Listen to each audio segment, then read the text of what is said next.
special edition live stream, guys. We're going to get started here in just a second. Thanks for joining us so early in the afternoon. It's early if you're in the USA, but not anywhere else. That's why we're doing it now.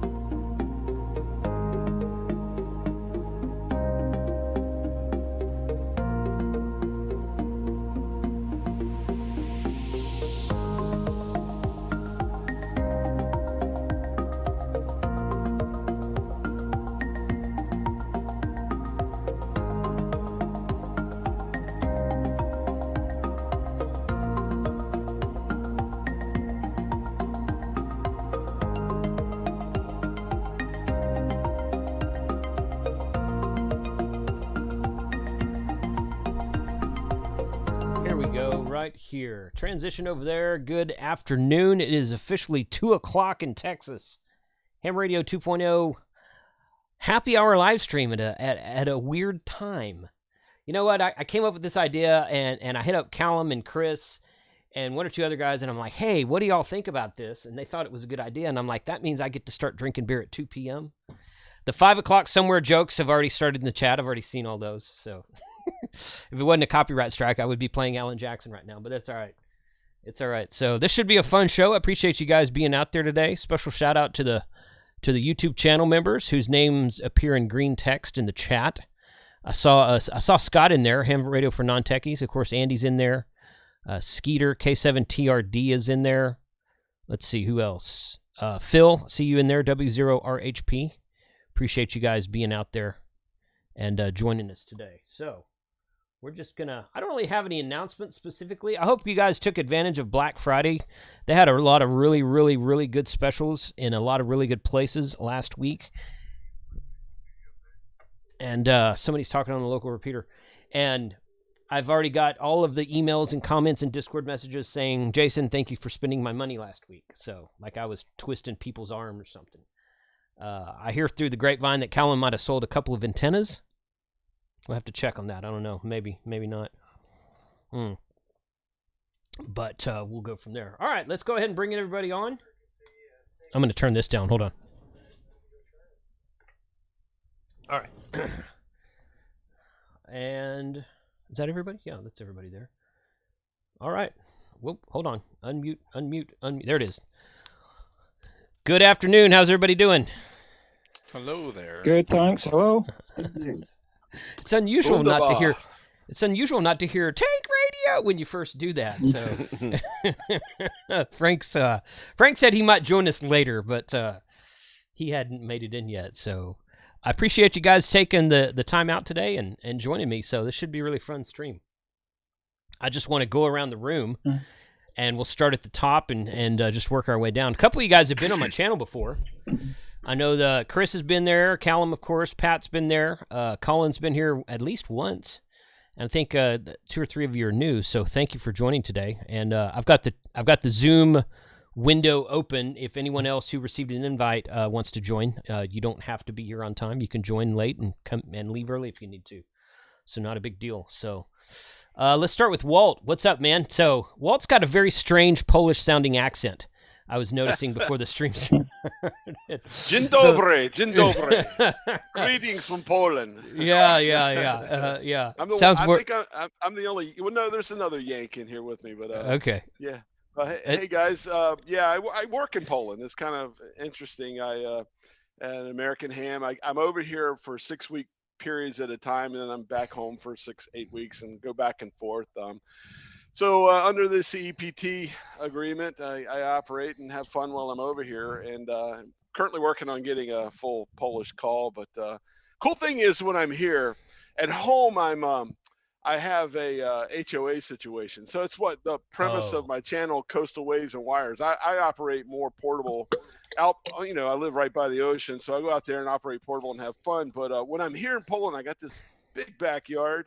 And antennas that I dream about building, I'm doing it. Like right now, I've got up a half square, and I'm having a blast with it that I could never do at home. I live in an old historic district up on the 3rd floor of a house in a row homes, type of homes in a old neighborhood. So that's me, and I'm here, and I've been in Poland all November. I go back to the States about a week before Christmas, and then I come back over here in February. So that's That's who I am and what I do. And I'm here having fun. Thanks for having me on here today. I really appreciate it, Jason. Sure. Yeah. Hey, thanks for taking the time out and being here. So what time is it in Poland right now? 9:04.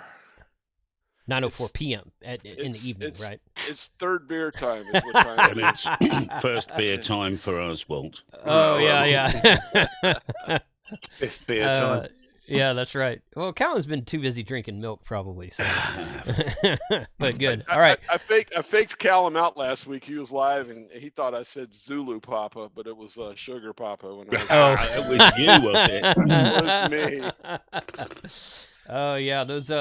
Yeah, we got a guy, Bo. I haven't seen him in the chat today, but he's got a Hawaiian call sign, but he lives in Virginia, so he'll call back to people calling POTA, and they'll be like, "Where are you?" I'm in Virginia. But he's got a Kilo Hotel 7 call. I was like, that's cheating. So, cool, man. Thanks for being here. So I'm going to share the link to everybody's YouTube channel in the chat. I shared the links to Coastal Waves and Wires there just now. And when the stream ends, I'll put them all in the description so that we have everything there. So you guys go check those out. And if it's something that interests you, be sure to subscribe to everybody. So that's cool. Thanks, Walt. Appreciate you being here, man. Thank you. James, you're next. I don't think I've met you before today, so tell us about your channel and what you do and whatnot. Yeah, well, I mean, I think I'm probably one of the smaller channels on here. I've only been going a couple of years and predominantly do, I guess I'm more sort of portable, do a lot of SOTA, a bit of worldwide flora. Starting to do a bit of POTA as well. Done a couple of live streams recently, messed about with kite antennas on SOTA summits, that sort of thing. So I predominantly aim, I guess, towards the portable operation, but like I say, fairly varied. What's the name of the channel? It's Amateur Radio UK. Okay. Let's see. Just there it is. Okay, no spaces. When I chose it, it's a bit too generic. Really, it brings up too much. I didn't really think that through when I If you search with if you search with spaces. Okay. Yeah. If you're called M0GQC, and then it does come up. Gotcha. Yeah, I found it by just putting in Amateur Radio UK with no spaces, so that's good. Cool. Okay, good. So you said you do a flora and fauna. So we have that over here, but I've never done it. I think it's sort of like Parks on the Air. In fact, well, I know it's sort of like Parks on the Air, but yeah, it's basically the same thing. I think it started off with flora and fauna over here in the UK, and they spread into America. And then I don't know the exact politics. I think there was some disagreement. We won't go too far into that. But I think POTA started off the back of that. And obviously, POTA's got extremely big in America. Right. It hasn't quite got the same following over here in the UK, but it is starting to pick up a bit of pace. So I'm starting to try and do a little bit of both. POTA is the lazy, and I say this because I do POTA a lot myself. POTA is the lazy man's way to ham radio, because all you got to do is be in the park, and there's no other rules. Just be in the park and have fun. so POTA is. What you want to do. I mean, POTA's good fun, but as you say, it's a lot of effort. So there's some people who can't, for whatever reason, necessarily make it up a SOTA summit. Yeah. So it has its place, definitely. Mm-hmm. Yeah, I know that the main SOTA website is a UK website, SOTA.co.uk, and that I actually did SOTA before. No, I didn't. I did SOTA for the first time in 2019, so I've only done SOTA like 3 or 4 times, but that was cool because back then you could upload your own logs to the SOTA website, and you couldn't to the POTA website, so they've kind of changed all that. I think they've started doing that now, haven't they? Yes. The last few months or so, they've started doing their own uploads, which flora fauna you can't yet. You still have to send it off to your regional manager. Right. Correct. Yep. Yeah. So it's a fun thing. So many times these happy hours will just kind of migrate into a POTA discussion for like a half hour. So it's kind of incredible. Sidetrack it too much. That's all right. That's all right. This is totally open forum. We can talk about whatever. It's not a problem. So appreciate you being here, James. Yeah, well, thanks for inviting me on. Much appreciated. You betcha. Yeah, and you guys feel free to pipe up anytime someone says something. There's not a formal talking point or anything like that. So yeah, we're British. We generally are polite, wait our turn. Things like we're not like Americans. No, probably. Depends how many beers you've had, Callum, doesn't it? Right. So I've got another one on the go soon. He's got 2 of them over there already. Hanging on quiet desperation is the English way. That's right. Yeah. Let's go. Okay, let's go over to Chris. Digital Analog Ham. What's up, man? How are you? Oh, I'm pretty good, mate. I've been looking forward to this evening. Thank you for inviting us. Mm-hmm. So what do you do, just for those people who may not know? Yeah. Chris is man of few words, right? So tell us. Oh, man, you're almost at 10,000 subs, Chris. That's cool, man. Yeah, 2 million views, 10,000 subs, almost. Almost, huh? I've got to say, Chris, I watched you mobile. You were in the car a couple of months ago, maybe 4 weeks ago. You're in your motor, and I think you were cruising up and down beyond 30 megahertz. That's what you're doing, listening to the police and the fire departments in American York. police. That was hilarious. It was naughty but nice. Naughty but nice. That's good. Naughty but nice. I've seen, Chris. Videos. Oh, sorry. No, go ahead. I was going to say, Chris has got a couple of good videos on his channel. He was, I can't remember where it was he got into. He was talking to someone on the handheld on HF, which was quite a good effort, I thought. And then his video earlier as well with the, is it the True SDX transmitters? It was, in the car. Yeah. Mobile, 5 watts in the car with a tiny 20-meter whip. Wow. Amazing. That's pretty fun. I saw a video Chris did, I don't know, year ago, maybe, something like that, talking on 10-meter FM in the car. And you were talking to somewhere outside of the UK, Scotland, maybe? I don't remember. But it was, maybe it was Russia even. I don't remember now. But that, I was like, wow, 10-meter FM from a mobile station. And obviously the band was up, but that was pretty cool. I must admit, I don't know why I do love them. Say again, hey guys, I'll remind Jason that Scotland is in the UK. All right, so yeah, that's good. Just maybe not for much longer, but we're still there, hanging on. Outside of England, how's that? How's that? There you go. Yep, sure. Hey, Fred, thank you for the super chat, buddy. Appreciate you being here today. Fred, $10 super chat. So cool. Thanks, Chris. Yeah, Chris has got a really fun channel. Does a lot with on the digital voice, DMR, D-Star fusion. He's not real picky. He'll kind of do everything, and got a good channel out there. Chris has been on my channel a few times, so appreciate you being here today, man. And Chris is responsible for inviting a lot of these other people on here that I may not necessarily know and have had on before. So thanks for the support over there, man. Cool. Let's go to Adrian. Good evening. How are you, man? Yeah, this is your first time on the channel, and you build antennas. So I know people are going to want to hear what you have to say. So please go ahead. Yeah. Well, good evening, good afternoon in the USA, I guess. But yeah, good evening to everybody else in Europe. I know that Poland's ahead, an hour ahead of us, maybe something like that. But yeah, 2E0 ERO. I've been making magnetic loop antennas for a few years now. Yeah, pushed into my foundation course by Chris. Then I moved into my intermediate, and then I had 2 back operations, and I had to give up my full-time job. So it was like, shit, what am I going to do? I had to find something to do with my life. So I developed an antenna, and the boys at the club, Kettering Amateur Radio Club, they were like, you got to sell these on eBay, Aid. And I was like, it'll never work. And self-doubt, it will never work.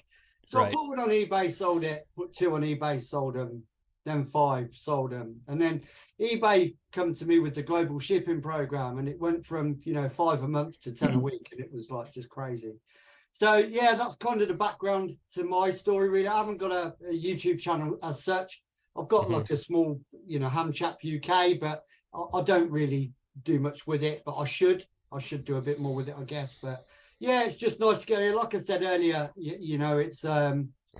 it's weird because when you YouTubers, we know you. We feel like, you know, you're on our screens on a daily basis, whereas you'd never seen us before. So yeah, it's a bit weird, a bit nervous, but yeah, it's okay. Nice to be here, and thanks for the invite. Absolutely, yeah. So you don't have it. I was just looking up your call sign. You do not have a channel? Yeah, Ham Chap UK. If you look that up, I've got. I saw it. I've not done much with it, but yeah, it is. Okay. Well, that's okay. That's okay. I mean, this is not. It's not limited to YouTubers when I do this sort of thing. Mm-hmm. We got a lot of people on, and I'm going to pick on him because he's in the chat. We got a lot of people who aren't really YouTubers like Kyle that come on the happy hour a lot of times. I'm just messing with Kyle. But yeah, okay. Ham Chap -UK. That's that up there. So, well, I'm gonna have to figure out how to get a hold of one of your loops and give it a try over here. What bands do you make them for?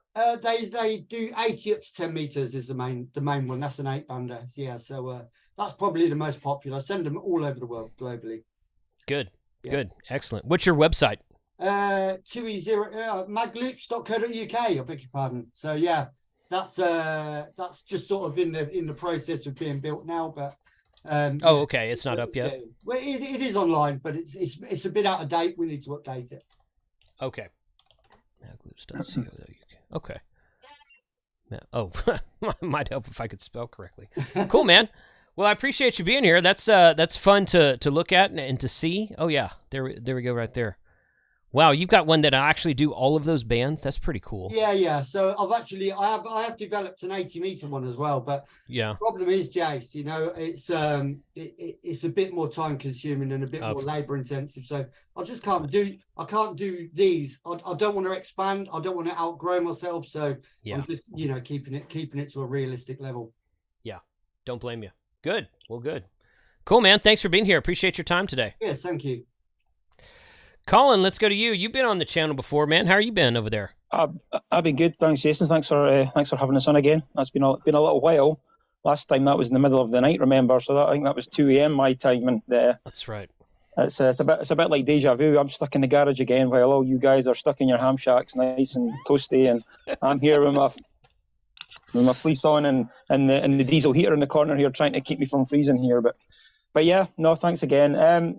My channel is really just following my latest obsession in antennas, basically what I'm doing. So I basically float from one antenna obsession to another. So through the summer there, I was doing end-fed half waves, efficiency of different cores. So did that for a few months, and more recently, I've just moved into Moxons, which people have probably seen. Just developed a 10-meter Moxon, so I'm already thinking about how I'm going to pimp that up a little bit, and I'm also thinking about making a 15-meter Moxon and maybe nesting the 10-meter inside the 15. I do have a 20-meter Moxon, but it gets big. When you get up to 20 meters, I struggle even to fit it in my garden. But yeah, I kind of focus on like portable antennas or antennas I can put up quickly and take them down because I can't have too much up in my garden for very long, or antennas I can take portable field day, that type of thing. So yeah, my channel really just follows that obsession, what I'm into at the minute. So I just, you know, whatever I'm working on, I'll try and document that on YouTube.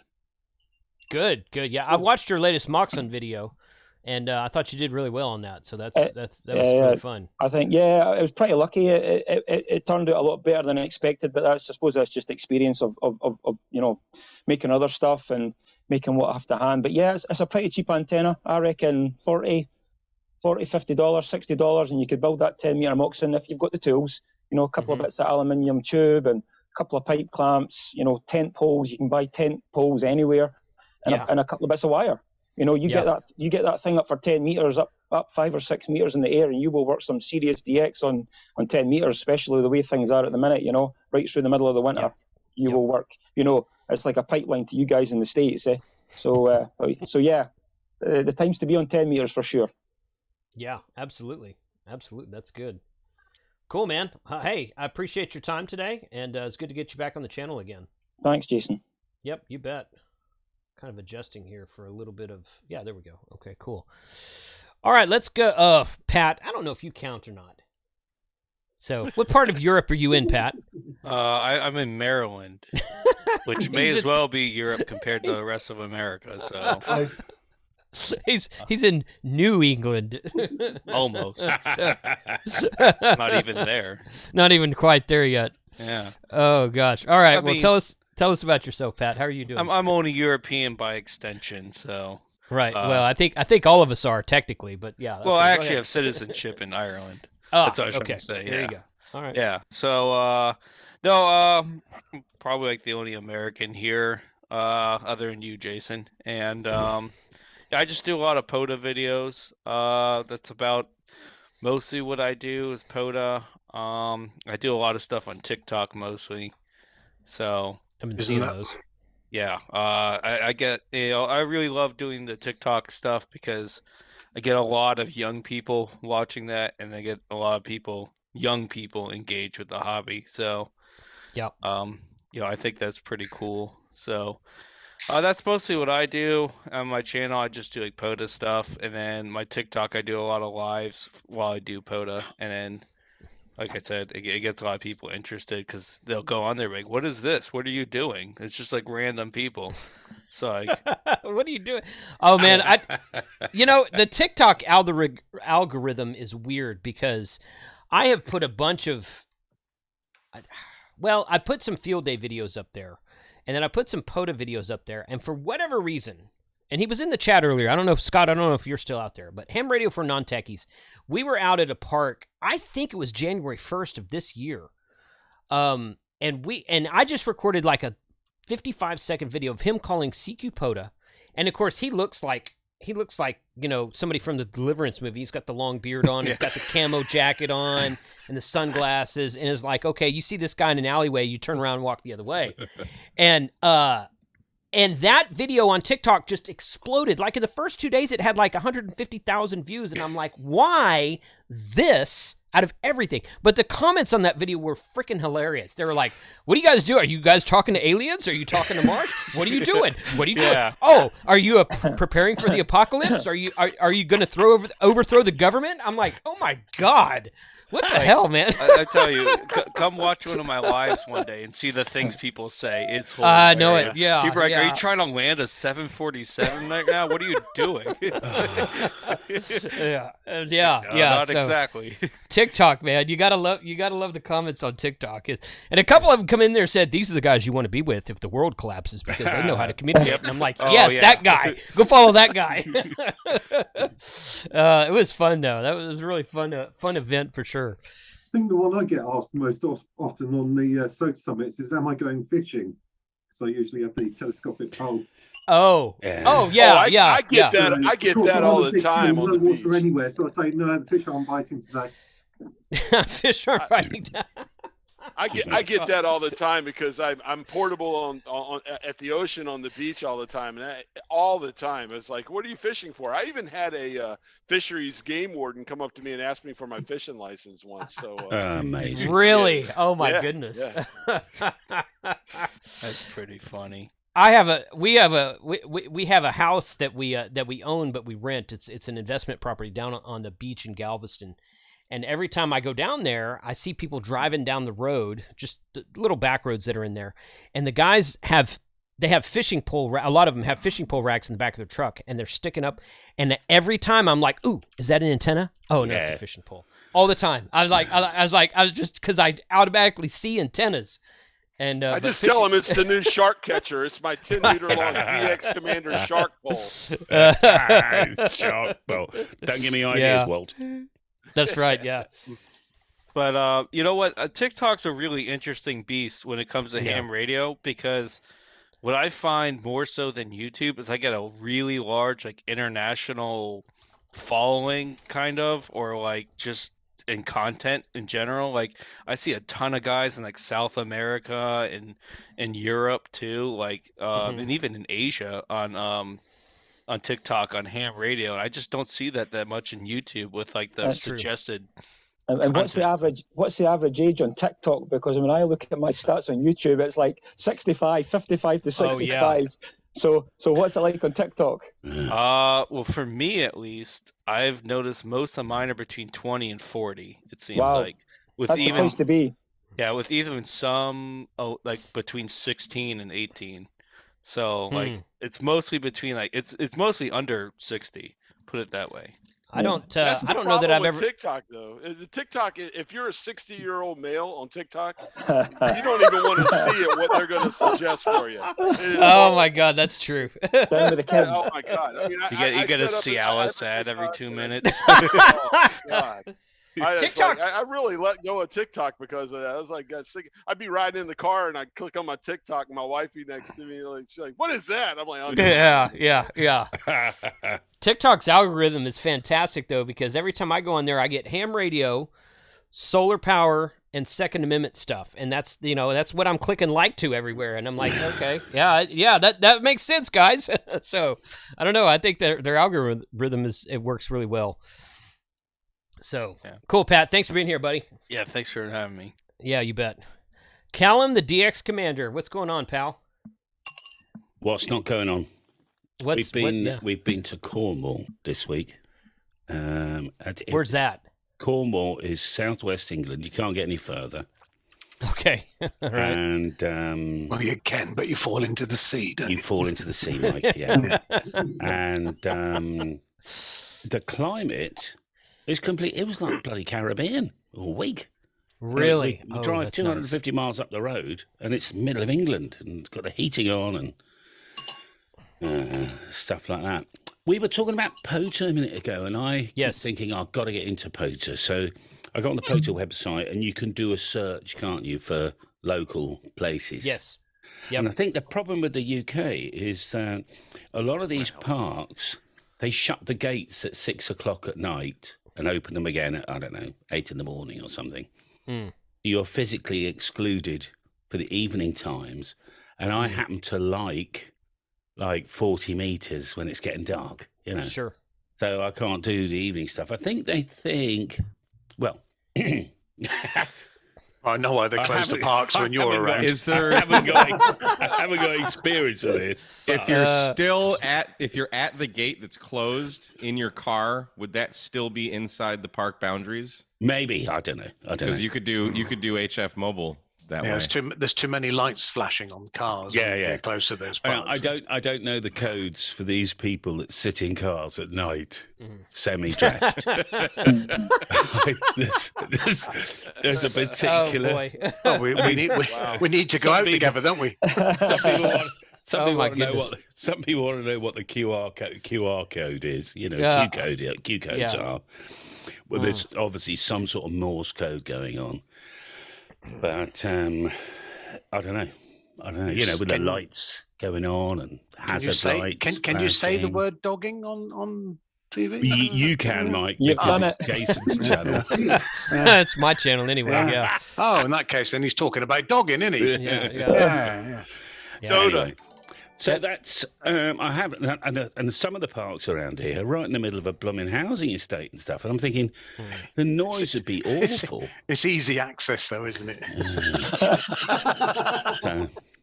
Anyway, so you don't know until you try, Callum. Yeah, that's true. I'm going to do. Never I'm going to wait for the weather and stuff and secret handshake, says this side of radio.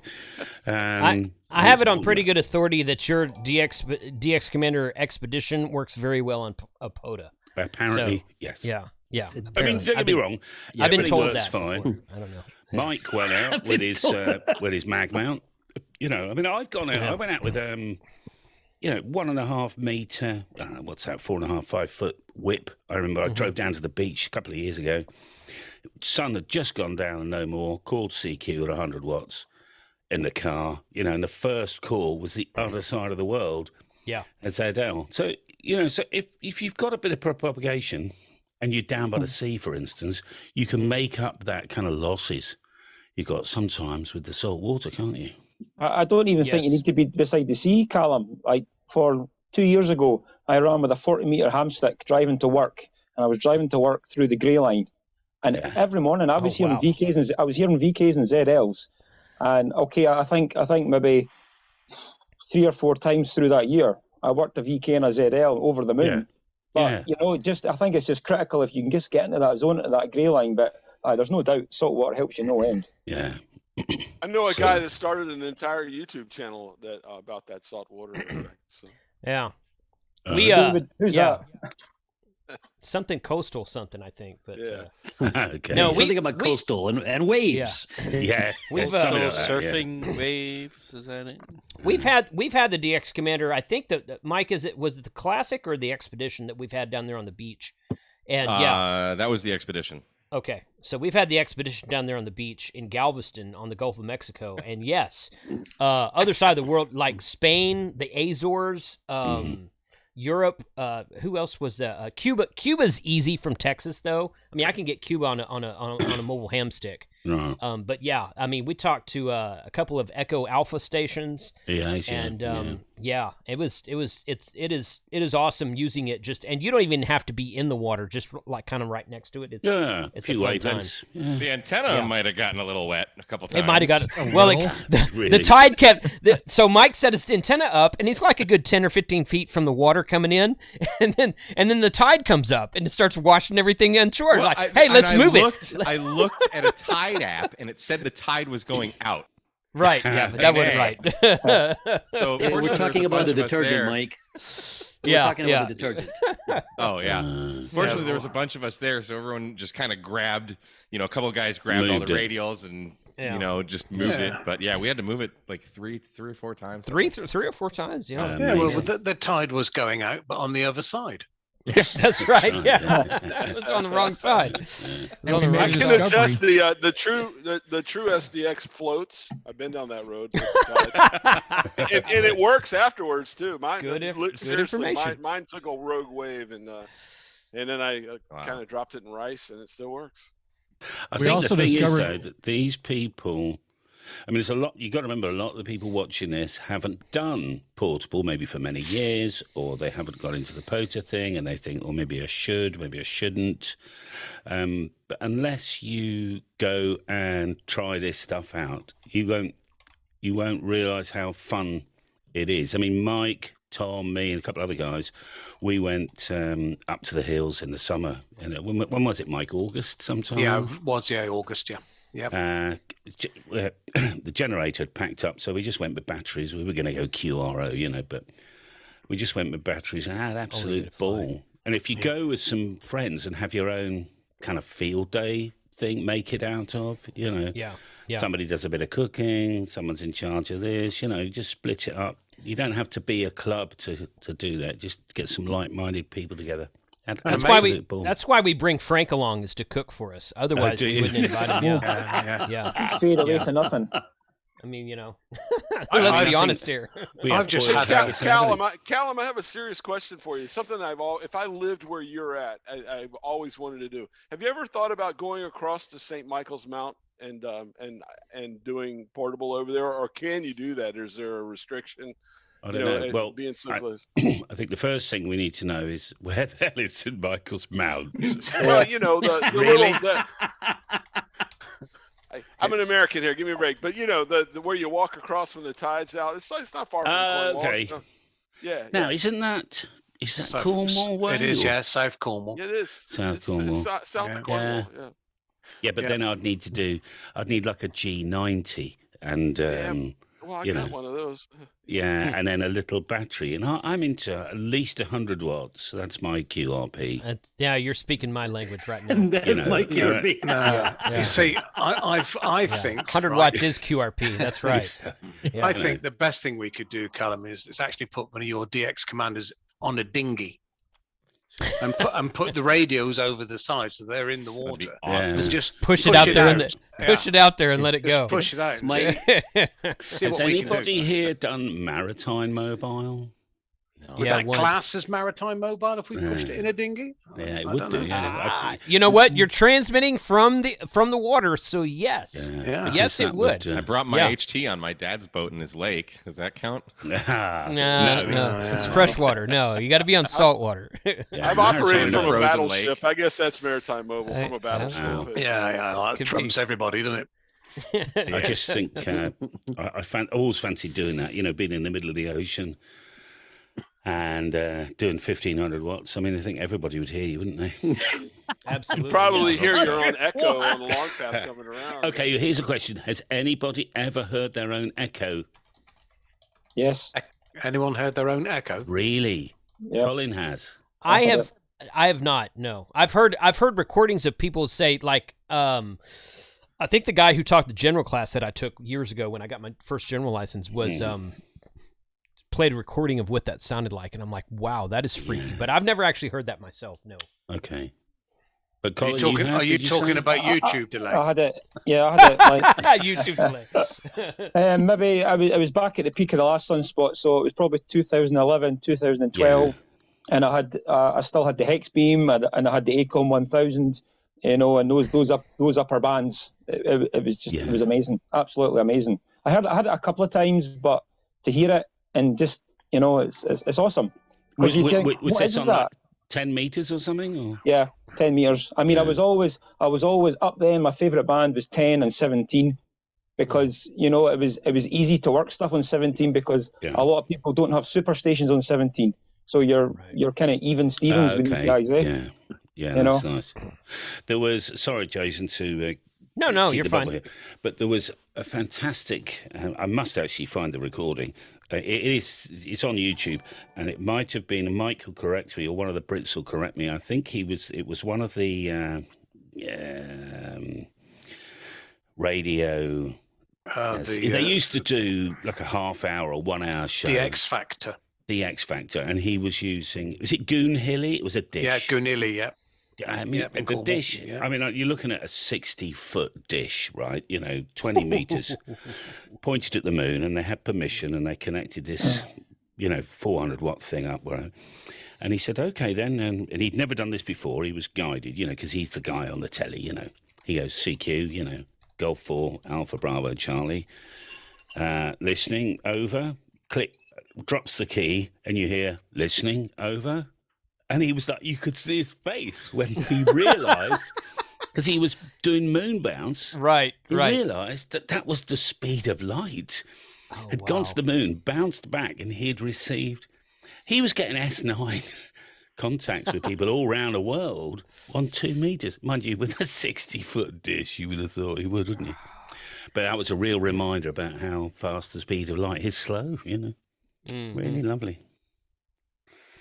I would want to put that dish on the back of my truck. Yeah. I mean, can you They do a blow up one. Can you think of a better representation of a Texas ham radio operator than a 60-foot dish on the back of a pickup truck?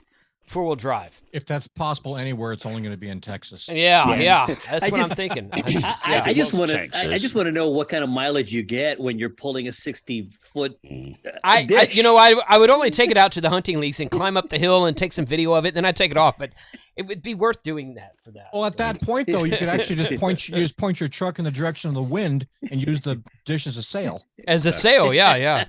Well, they do that, don't they? Yeah. It would have to be a small truck if it was Texas. Yeah, right. Callum, thank you for joining. I appreciate your support on this and for inviting the other people you did to this live stream. So I'll circle back to you in a minute and ask you about your shipping status on all those antennas we sold last week.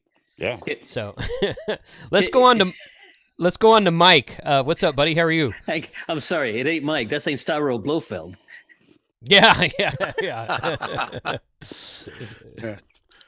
Only a negative because the cat's the wrong color, but we'll go there. Yeah. No, not okay. Satan Cam, I see that now. Yes. No, Mike Mitchell. Let's go to him. Would be me. Yeah, that's you. Yeah. Whoa. Yeah. Hello, world. Hello. What's up, buddy? How are you? Oh, very well, thank you. I think this is possibly my first time on with you. It is. I believe indeed. so. Yes. Yep. Well, do you have a YouTube channel? Yes. Funnily enough, it's Mike Zero Mike Sierra November. So MSN. I'll Mike put the link Zero MS. Oh, that's nice of you, Callum. Thank you ever so much. I've got it. Oh yeah, you can post the link, Callum. That's fine. That's nice of him. Yeah. Yeah. Basically, that Lord Callum there is the sole reason I am playing. I actually started the YouTube channel to take the Michael out of him. Well, your thumbnails are indicative of a DX Commander type channel. Oh, so yeah, absolutely, good deal. yes. It was Some would say completely they're to take the Mickey. bananas. Right. Thank you very much. Yes. So basically, I did it to take the Mickey, and then started to actually get into the hobby properly. I just basically become a subordinate of his master's voice there. Wow. It's not what you told me. This is. I think this must be how like royalty and the royal family still works over in England. We don't know about that over here, but you guys go ahead. I'm good with that. Absolutely, he's a lord, I'm a sir. What can you ask for? So there you are. So basically, I played with the DX Commanders, DX Commander. That's not easy to say after a couple of these, believe you me. Kind of like the channel sort of developed from there. So now I start building all types of aeroplanes. Yes, why not? and I've progressed to the Wankel engine now, and it's all wonderful.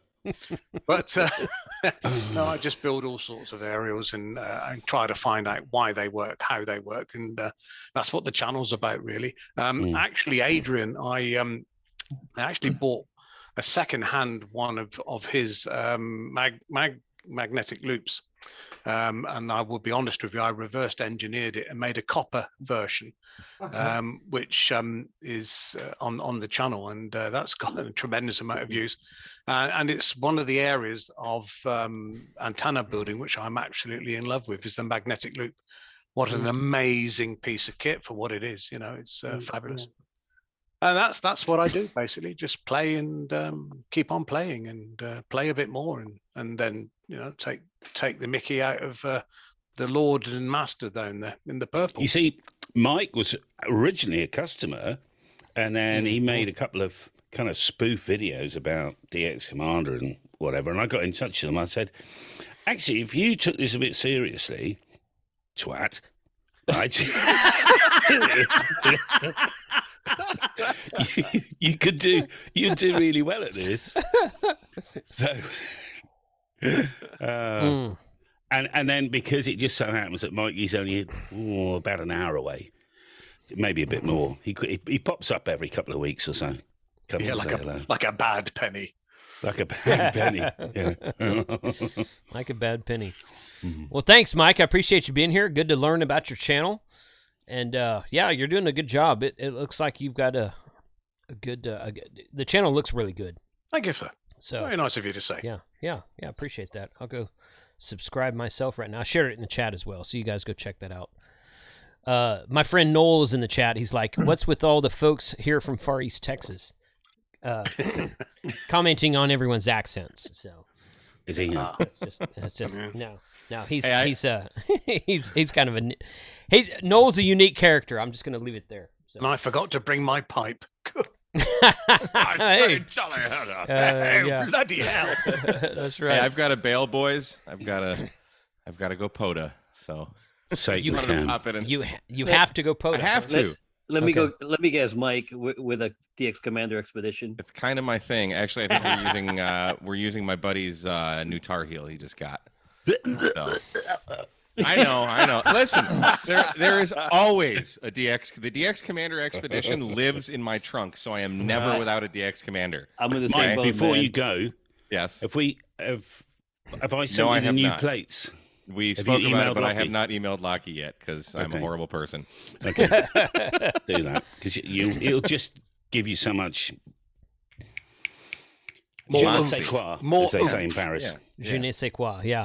I was watching that part of your video last week, Callum, about the new plates, and I'm like, I haven't seen those yet. I am really excited sexy for those.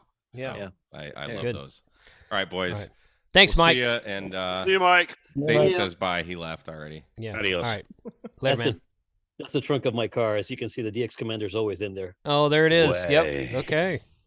You need to get the 18-meter one in there, Carlos. I can't. The 18 meters in my yard. There's no way I can fit the 18 meter in my house. I didn't know that. Obviously, you need a truck. You know, obviously, Is anybody, Carlos? Do you know anybody that's gone with the 18-meter mobile yet? I took my 18-meter to the park once. Jeez. I had to. So I have a station wagon. They're popular in Europe. They're not very popular in the U.S. And I had to set everything down, including the front seat, in order to fit everything in there. Yeah. Wow. It is a monster. We need to get Carlos to jump out of a plane with that 18-meter mast. Well, the problem is there's no way for me to fly the ground plane. Like I can't fly the antenna of the ground plane. You might be up. Well, you're not on the ground, so you don't need a ground plane. So is Carlos the one that does the aeroplane jumping? Yes. Yes. Did he accidentally land in something and end up with that beard? I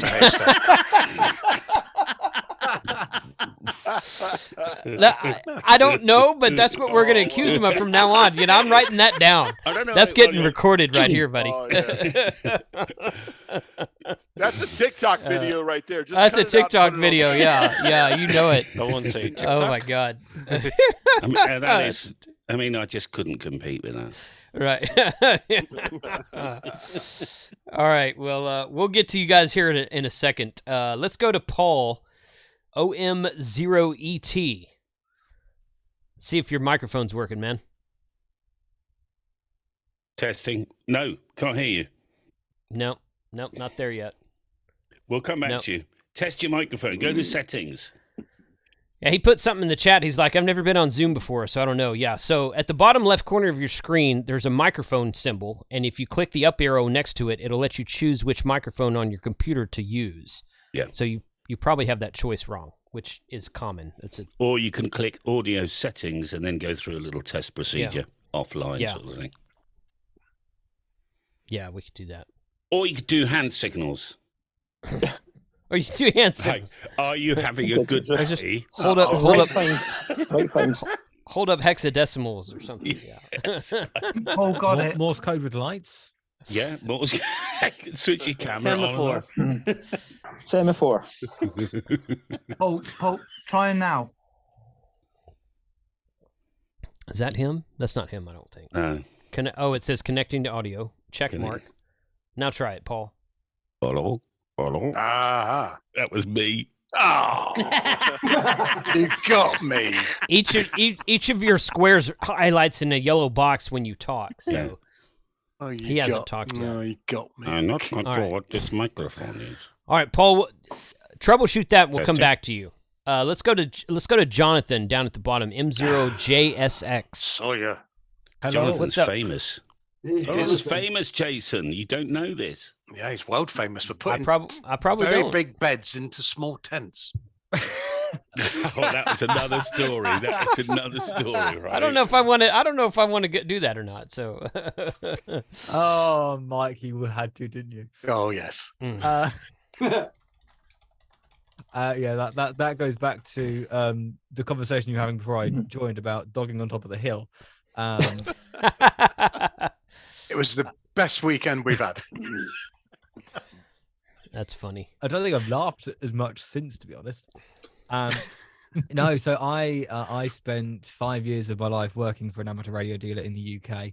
Tell them what it is. They know Martin Lynch.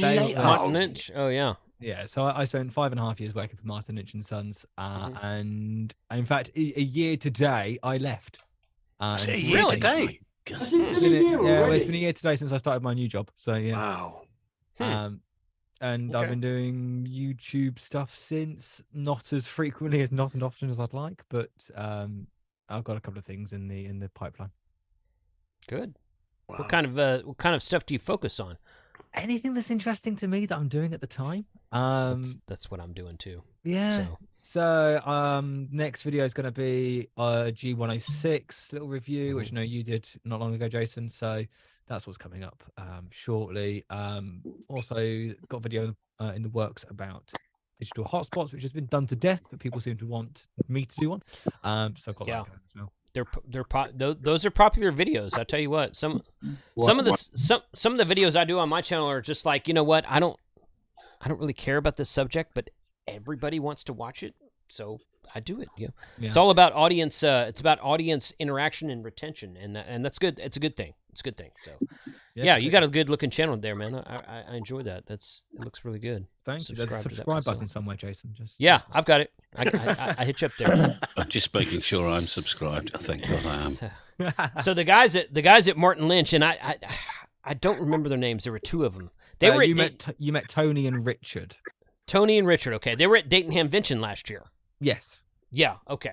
Really nice guys. Really nice guy. They came and hang out with us at the Troll Bar at the Troll Pub on our Saturday night outing, and it was like, okay, if you like us as YouTubers, and then you come there and hang out with us, and you still like us afterwards, then you're good people. Because it was one of those nights where it's like, yes, but I mean, that's part of the fun, right? So see, Jason, what you don't know is that Tony was WhatsApping me pictures of him with everybody from that meet. No, I didn't know that. Yeah, so I had all of the pictures sent through all to the my pictures, phone. huh? Oh wow. Okay then. Well, Jason, he's actually got your picture on his bedroom wall. Yeah. Yeah, it's Jason and then Josh. That's and you get the two confused because we're both Jays, and I get called Josh all the time. So do you really? But that's okay. Oh yeah, all the time. Are you, sorry, is this one not Josh? Yeah. Josh and I are always texting back and forth. He'll send me a message. He's like, "Dude, I just got called Jason at this ham radio club meeting." Oh, no. I'll send him a screenshot of something where I got called Josh. So yeah, it's fun. But it's just because the J names. That's all it is, really. But yeah, sorry, I'm joining the club, aren't I? Mm-hmm. Yep, Jonathan. It's a little bit easier to tell you with the accent, but yeah, you're accent? in there. Well, maybe I have the accent.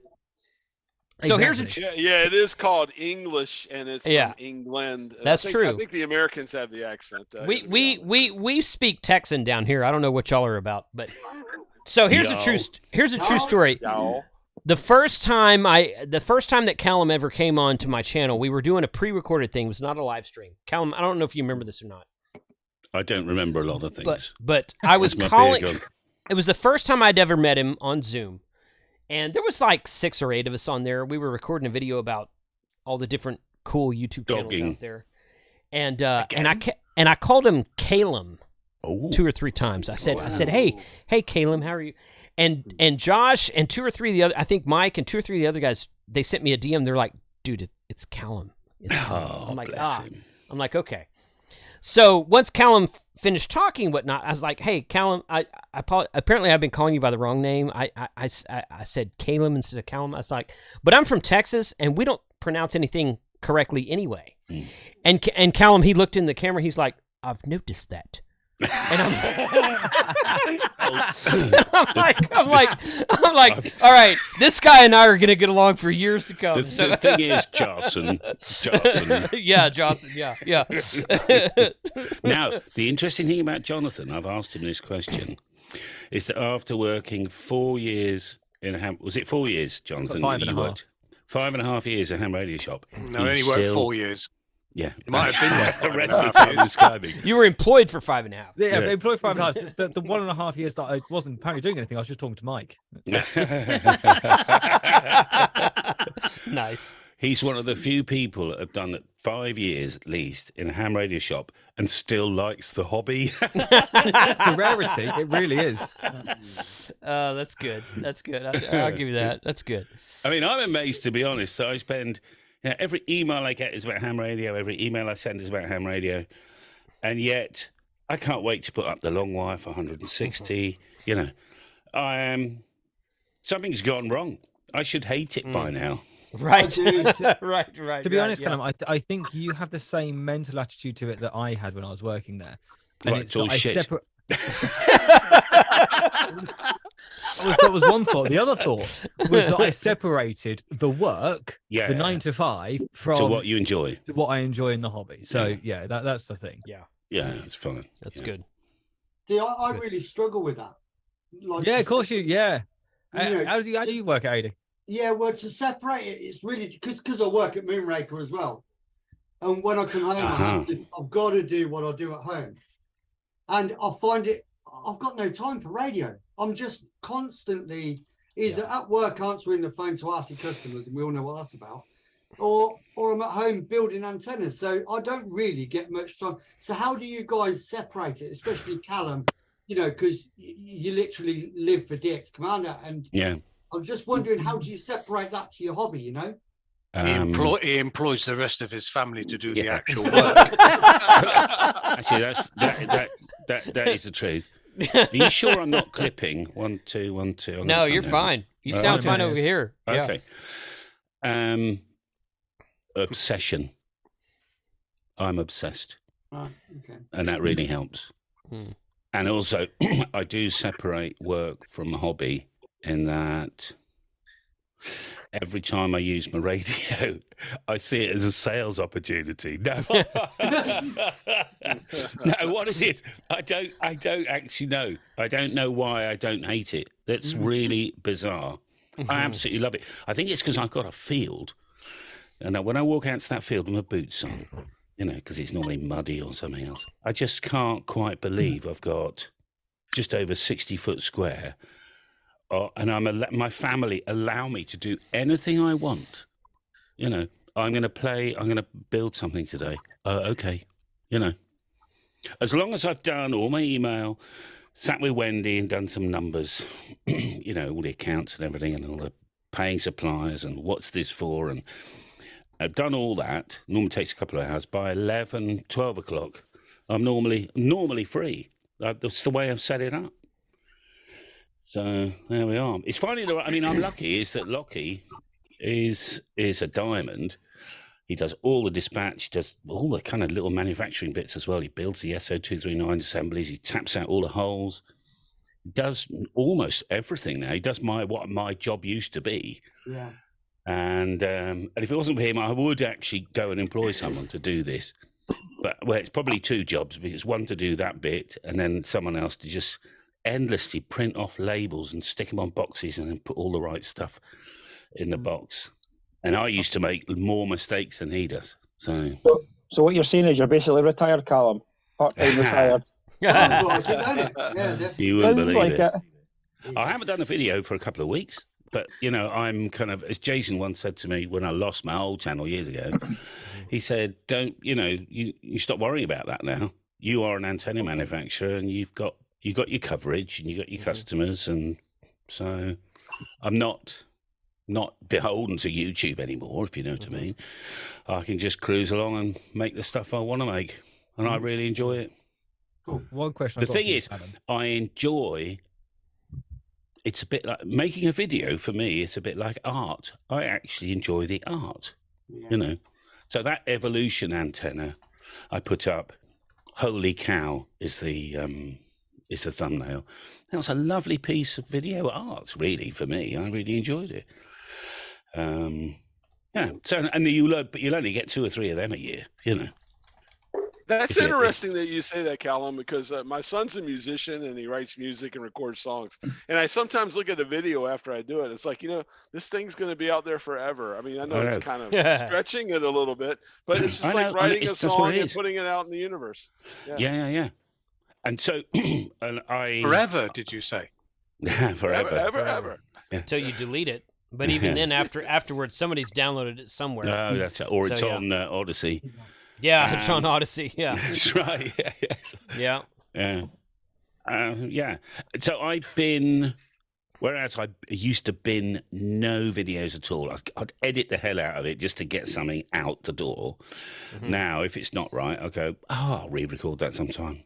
It's just not right. Delete everything. Delete. The audio's not quite right, or just something. Just delete the lot. Callum, I've got a question for you. Going back to the separation of sort of work and hobby, were your family as supportive of you in the hobby before DX Commander, before the company, before the antenna manufacturing? Right. Well, that's a question really for everybody. So, okay. Well, that's actually a really deep question. It is. So I get. So before DX Commander, we went on holiday with 2 cars, so I could fit all my radio gear in the back of my car. And I had, right, seriously, and it was like a 4-hour trip. Sounds like something I would do.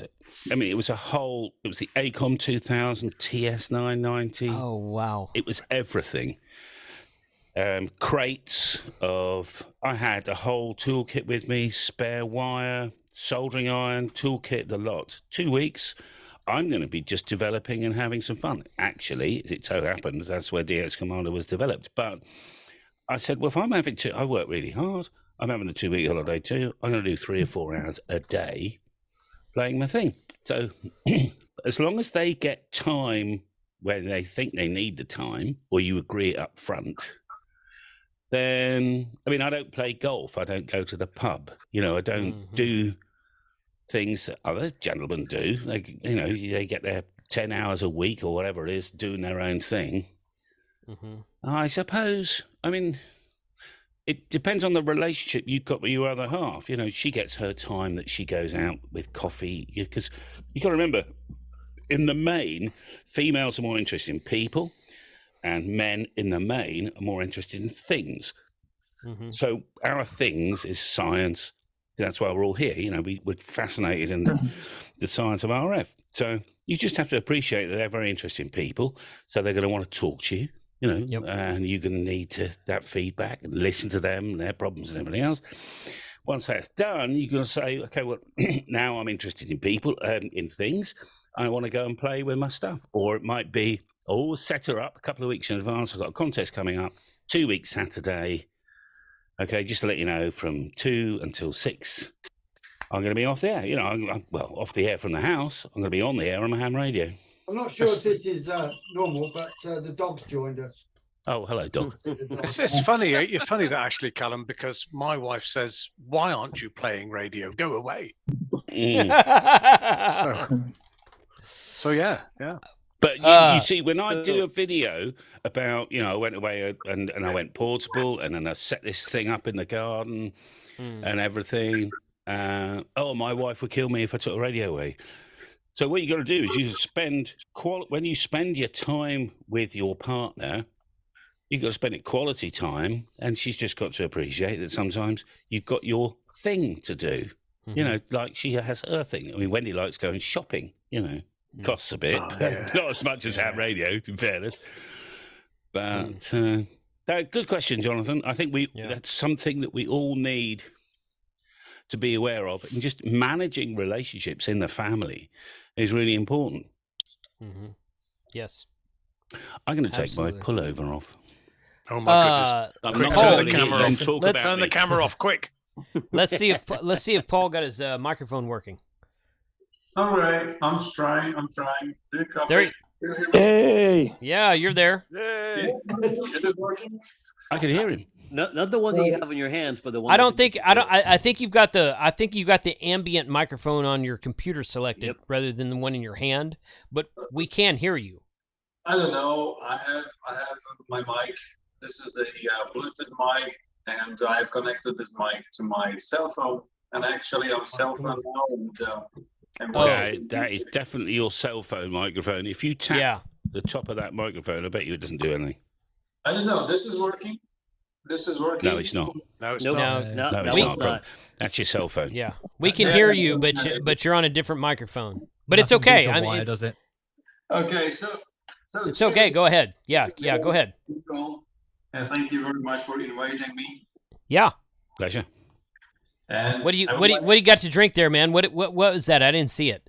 Okay, this is a Slovakian very most popular something like a beer, but it's not actually a beer.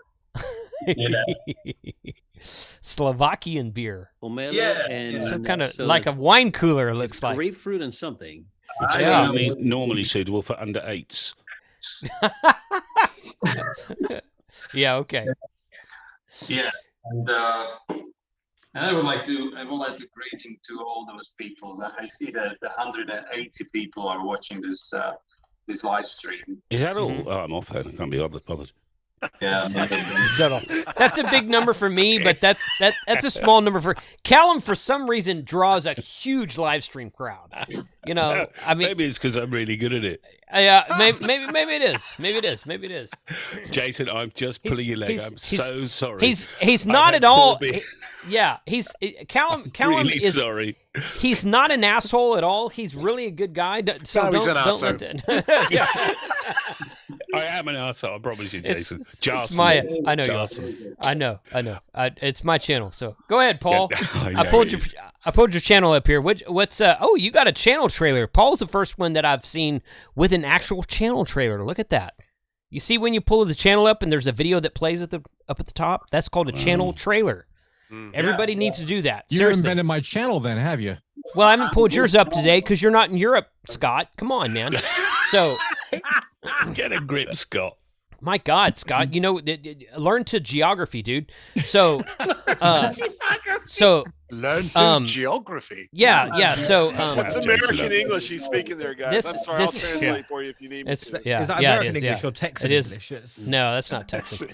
But no, that's a channel trailer. So everybody put up a channel trailer because that's really cool to have on your channel. Tells people what your channel's about. It's a good thing. Oh, you mean an advertisement? Yes. Yeah, that's one way to say it. It's pronounced wrong, but that's one way to say it. I heard aluminium earlier. I was going to translate it to aluminum. We need to let this poor man talk. Sorry, aluminium and nebula are apparently English terms. So yeah, Paul, please, everybody, let Paul talk, please. Yeah. I have a question. I'm sorry Yeah. for my English. No, you're good. I got a question. Again, your question. Oh, yes, right. Oh, I just asked you to talk about your channel. Talk about your YouTube channel. Okay, so my channel is I'm a very big fan of the QRP activities, and most of the time I'm working with the magnetic loop, and I see that many people here on this channel now are also interested in the magnetic loops, and I have to agree with all of them. It's a wonderful antenna. No counterpoises. You can use it in indoors, outdoors, everywhere. Maybe in a hotel, on the beach, and everywhere. So this is one of my biggest interests here on the channel. And as you can see, that I have, or my great interest is in any other antenna systems. Experimenting with these wires, antennas, verticals. I do things at home, which is my favorite interest, and of course the portable activities and reviews. I like it. Review new videos. Most of the Chinese junk stuff sometimes. Chinese junk, huh? But tell us how you really feel. Yeah, right. No, that's good. That's some good. of Paul's stuff, I've just realised. Yeah, I think it was Paul that just had a very nice tower put in his yard with a hex beam. Was that yours, Paul? Oh yeah. That's not my homemade antenna. It's silent key. Maybe you heard Sugar Papa 7 India Delta X-ray IDX. Yeah, I had one, Paul. Absolutely Yes. amazing. Yeah. I had one. Yeah, amazing. Yeah. It's his antenna. It works pretty well. Actually, 5 years I have this antenna, and just once I had a problem with this antenna when freezing was when out is humid and what is this fog? Fog? Yeah, freezing fog or ice. Yeah, freezing fog was about maybe 5 days in a row, and the crust of the ice created on these all spreaders and the wires. So that was really serious problem of the hex beam.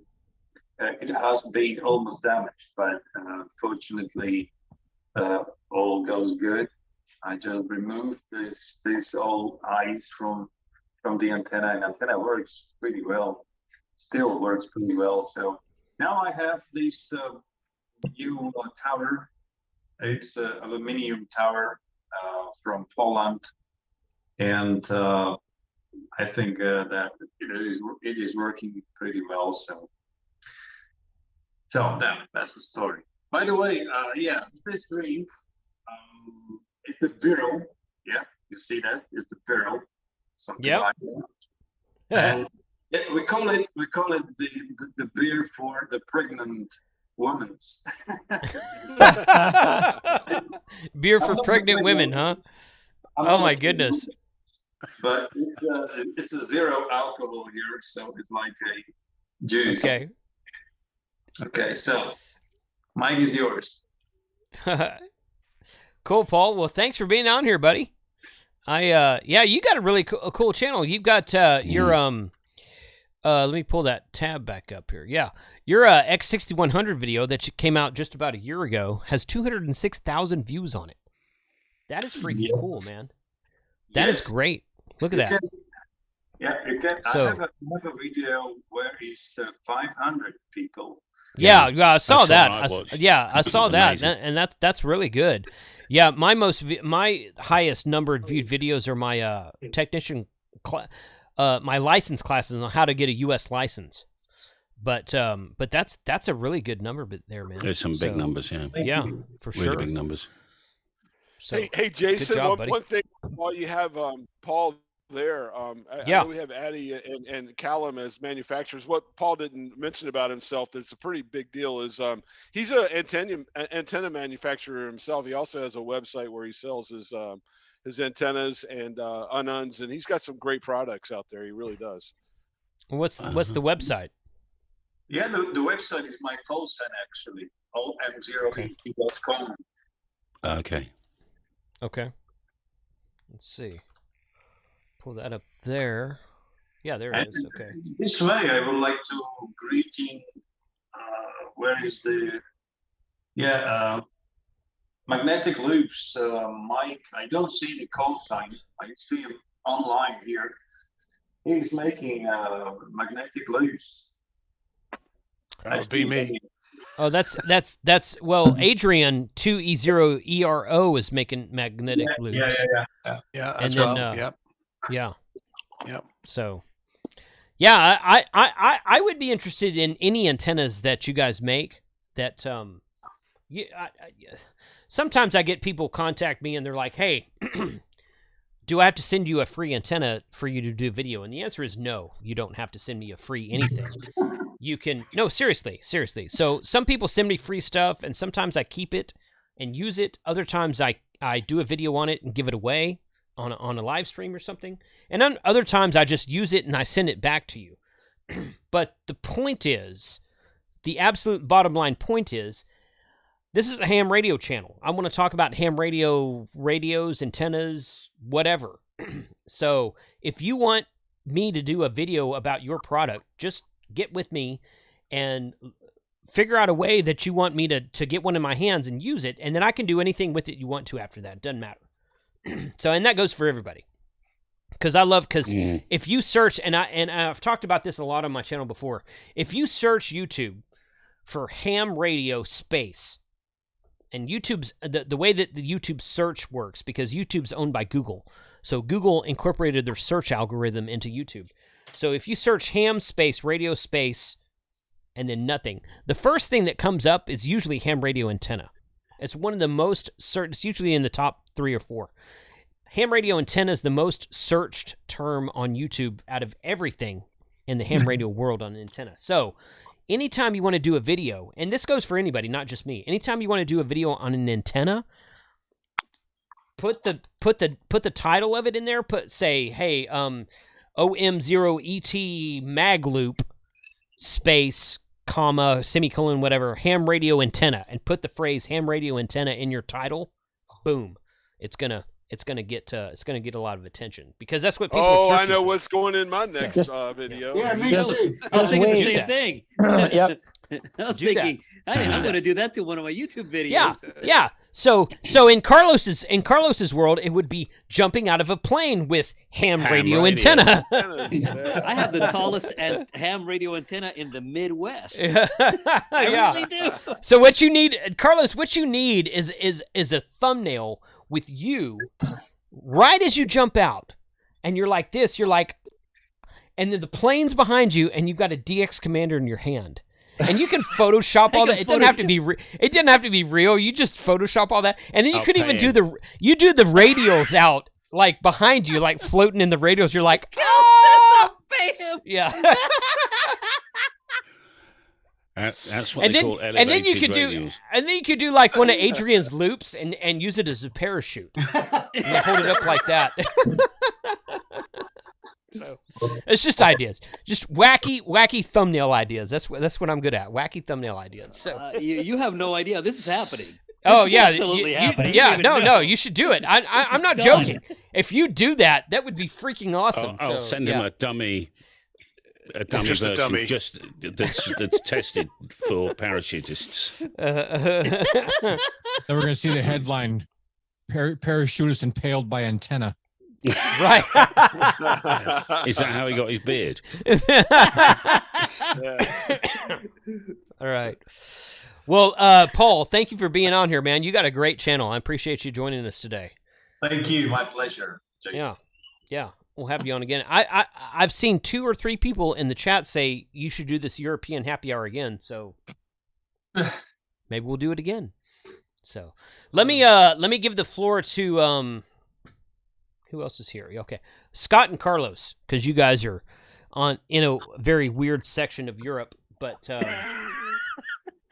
no, it's cool. So Carlos is fluent in Spanish, and Spain is in Europe, so yeah, we're good there. So, but yeah, Scott, you go ahead, man. Tell us all about yourself. Well, I'm not fluent in Norwegian, so you know, but I'm in the southernmost part of Europe. Mm-hmm. Yeah. What's your channel? The channel is Ham Radio for Non-Techies, and basically I kind of gear towards newbies, but I've had a lot of more seasoned hams come in and go, wow, I never thought about that point of view on certain topics and things like that. So yeah. I guess I pretty much reach everybody, but I try to just simplify a lot of the technical stuff that's in ham radio and make it more digestible for the new person or somebody who's interested in getting in the hobby, in hopes that I would attract more people to come in and be more involved and, of course, buy everybody's stuff. Of course, yeah. Cool, man. Thanks for being here. I appreciate you guys joining me today. That makes it kind of like kind of ties everything together with having some names in here who have been in my happy hour before. These guys are all in Europe. These guys are all great names, of course, but we haven't done this before on the happy hour. So thanks for being here. Carlos, you're next, man. I think hopefully people watched our live stream last Sunday, but if they didn't, tell us who you are. I'm Carlos KD9OLN. I jump out of perfectly good airplanes and play radio while I'm in the sky. I actually just joined because I knew it would be a riot. I knew that I would be laughing my butt off, and so far, delivered. Yeah. It's always a fun time, man. Yeah, so yeah, just jump out of airplanes and play radio if you want to make crazy, isn't it? That's just crazy. Why would you jump out of a perfectly good serviceable airplane? Well, because I had a parachute and somebody opened the door, so I figured why not? It's always good. Good reason. That's a good reason as any crazy. Anyway, so crazy. I've been called worse. Mm-hmm. Oh yeah. I bet. Yeah. That's the not the worst name I've ever been called. So exactly, like crazy's the mildest thing I've been called. Right. Totally. I'd actually say that as a compliment, to be honest. Yeah. So what's everybody working on next, man? What do you guys? Colin, you've got an antenna that's like a crank up vertical dipole something, right? Yeah, adjust the wave. So yeah, so that was like, I guess that was my first obsession, Jason. But I actually just let the web. I had a website on it, just telling people about it. But I actually let that lapse just last month there, because I just it was good to do, and it was like I spent like a year on this project developing this antenna, and it worked really well, and I still use it. I've still got 101 of these in the garage. I've still got maybe half a dozen of these, and it's still my go-to vertical antenna. But I'm just doing other things now, Jason. It works, and it's a great antenna. Relatively quick to put up. It lets you run any band, 80 meters upwards. Single elevated radio works absolutely great. But it does what I need it to do, Jason. Are you working on something else now? I'm really just playing with my Moxons. That's what I'm really in at the minute there, Jason. Okay. As I say, I just float from one obsession to the next obsession. I've got my day. I've got, and it really is like that. I've got my day job during the day. I'm a manufacturing engineer during the day, and then basically once I'm done work, I've got my free time. It's just like, right, what antenna am I going to build next? And I just float from whatever antenna to the next. And it's really about building, I guess, as efficient as I can HF antennas. I'm not really much into VHF. I dabbled a little bit. I dabbled a little bit in my early days. I made a couple of 2-meter quads and stuff, but no, HF is certainly where it's at. But that's where we are, Jason. But Adjust Wave, it's still a great antenna. It's still, as I say, it's still my go-to antenna for running a vertical. A vertical is always going to be my favorite antenna because it just works, But I've done that. I've been there. I've got the T-shirt. Just trying other things. Put it that way. Totally. Yeah, I hear you. Good. I've just realised who Colin is. Really? Adjust Wave. Well, there we are. Remember Then, Colin and I having discussion. Yeah, long time ago. Yeah, interesting. It's possible that Callum makes a vertical antenna. I'm not sure on that. So it's rumored. We were talking about suppliers, and it was good stuff. And I was I loved what you was doing. I supported you the best I can, Colin, if you remember. Yeah, absolutely, Callum. I think you nailed it. Did you use stainless in the end? I used stainless in the end, and I didn't want to use stainless because I had this thing in my head that stainless is a crap conductor. but see, when you actually use it, it's not. No, honestly, it's fine. It's fine. People think that don't use stainless antenna wire, but it's nonsense. You'll never notice the difference in the real world. No, iron is not good. Yep, exactly. Yep. I'm going to say it works perfectly well on my car.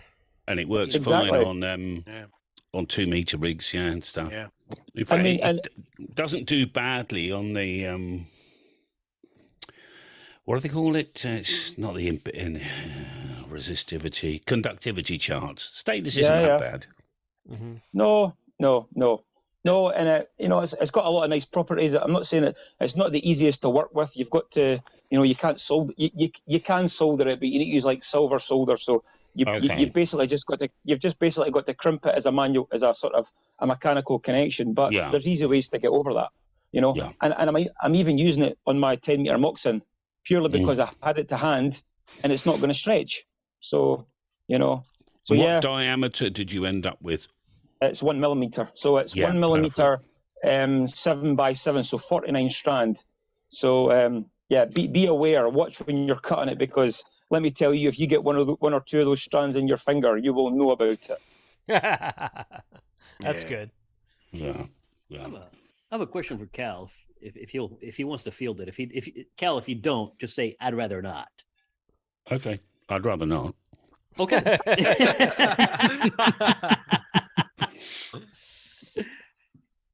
No, go ahead. He said Carlos. rather not. No. Go ahead anyway. So at some point in time, you switched fork connectors with the DX Commander. I don't know how well that's going to show, but there's a significant difference between these two. Can you tell us why? Yeah. They're EU, aren't they? That's why. I wanted something stronger and heavier. Okay. Because they get a lot of use sometimes, and they get a lot of mechanical pull. They're actually blooming expensive fork connectors, actually. They are 5.5 pennies each. So that's 6, 7, 8 cents each. And that's 15,000 at a time. Wow. So they are very expensive fork connectors, but They are lovely. My brain said he just wanted to reduce SKUs.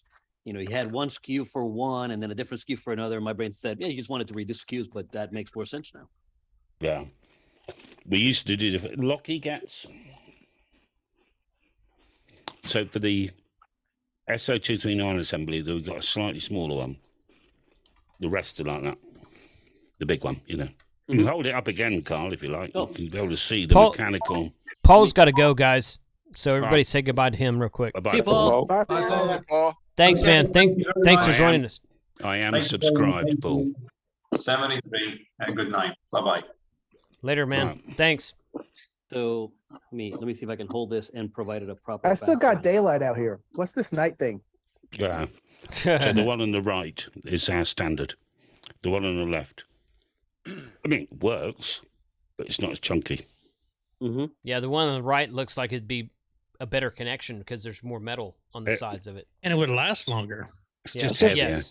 Repetitive use. It's a bigger hole for putting like a single element in, but that's fine. Just crimp it down, stick some solder on it, it'll be fine. And some people say, "Oh, you shouldn't crimp and then solder." No, Because you do NASA both. did. Belt and suspenders. I NASA do did it all an the time. experiment. I do No, that you all do the both. time. Yeah. Yeah.